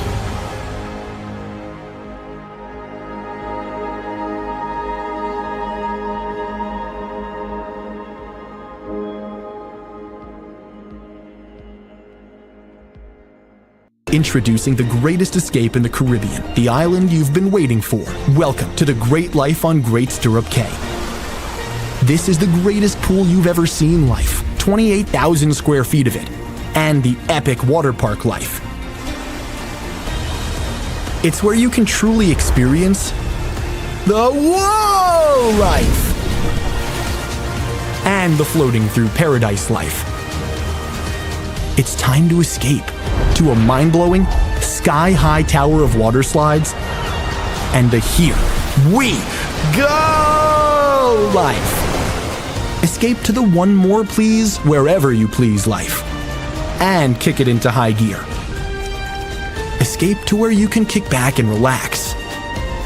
The great life is waiting. Escape to the incredible new Great Stirrup Cay, only with Norwegian Cruise Line. Introducing the great... Prepare for a journey beyond imagination, beyond belief. beyond anything you've experienced before. Universal Epic Universe, a new theme park where you'll step through extraordinary portals to 5 immersive worlds. Prepare for a cosmic voyage of discovery, an isle of fire-breathing excitement, a shadowy world of monsters and mystery, new wonders in the wizarding world, and a new way to play. Plus the splendor of a magnificent resort hotel overlooking the park. It's all new excitement at Universal Orlando Resort. A week's worth of vacation thrills with 4 amazing theme parks, a variety of spectacular themed hotels, and incredible dining and entertainment. It's all at Universal Orlando Resort, where you'll find new adventures every day. Explore the astonishing worlds of Universal Epic Universe at Universal Orlando Resort. Because here's the thing, a good streamer can find other content. Because here's the thing, a good streamer can find other content. Because here's the thing, a good streamer can. Child, Braylon been over there doing his thing, minding his GD business, staying out of trouble, trying to get the folks some positive stuff to talk about. Besides lying all the damn time. Child, Braylon been over there doing his thing, minding his GD business, staying out of trouble, trying to get the folks some positive stuff to talk about. Besides lying all the damn time. Child, Braylon been over there doing his thing, minding his GD business, staying out of trouble, trying to get the folks some positive stuff to talk about. Besides lying all the damn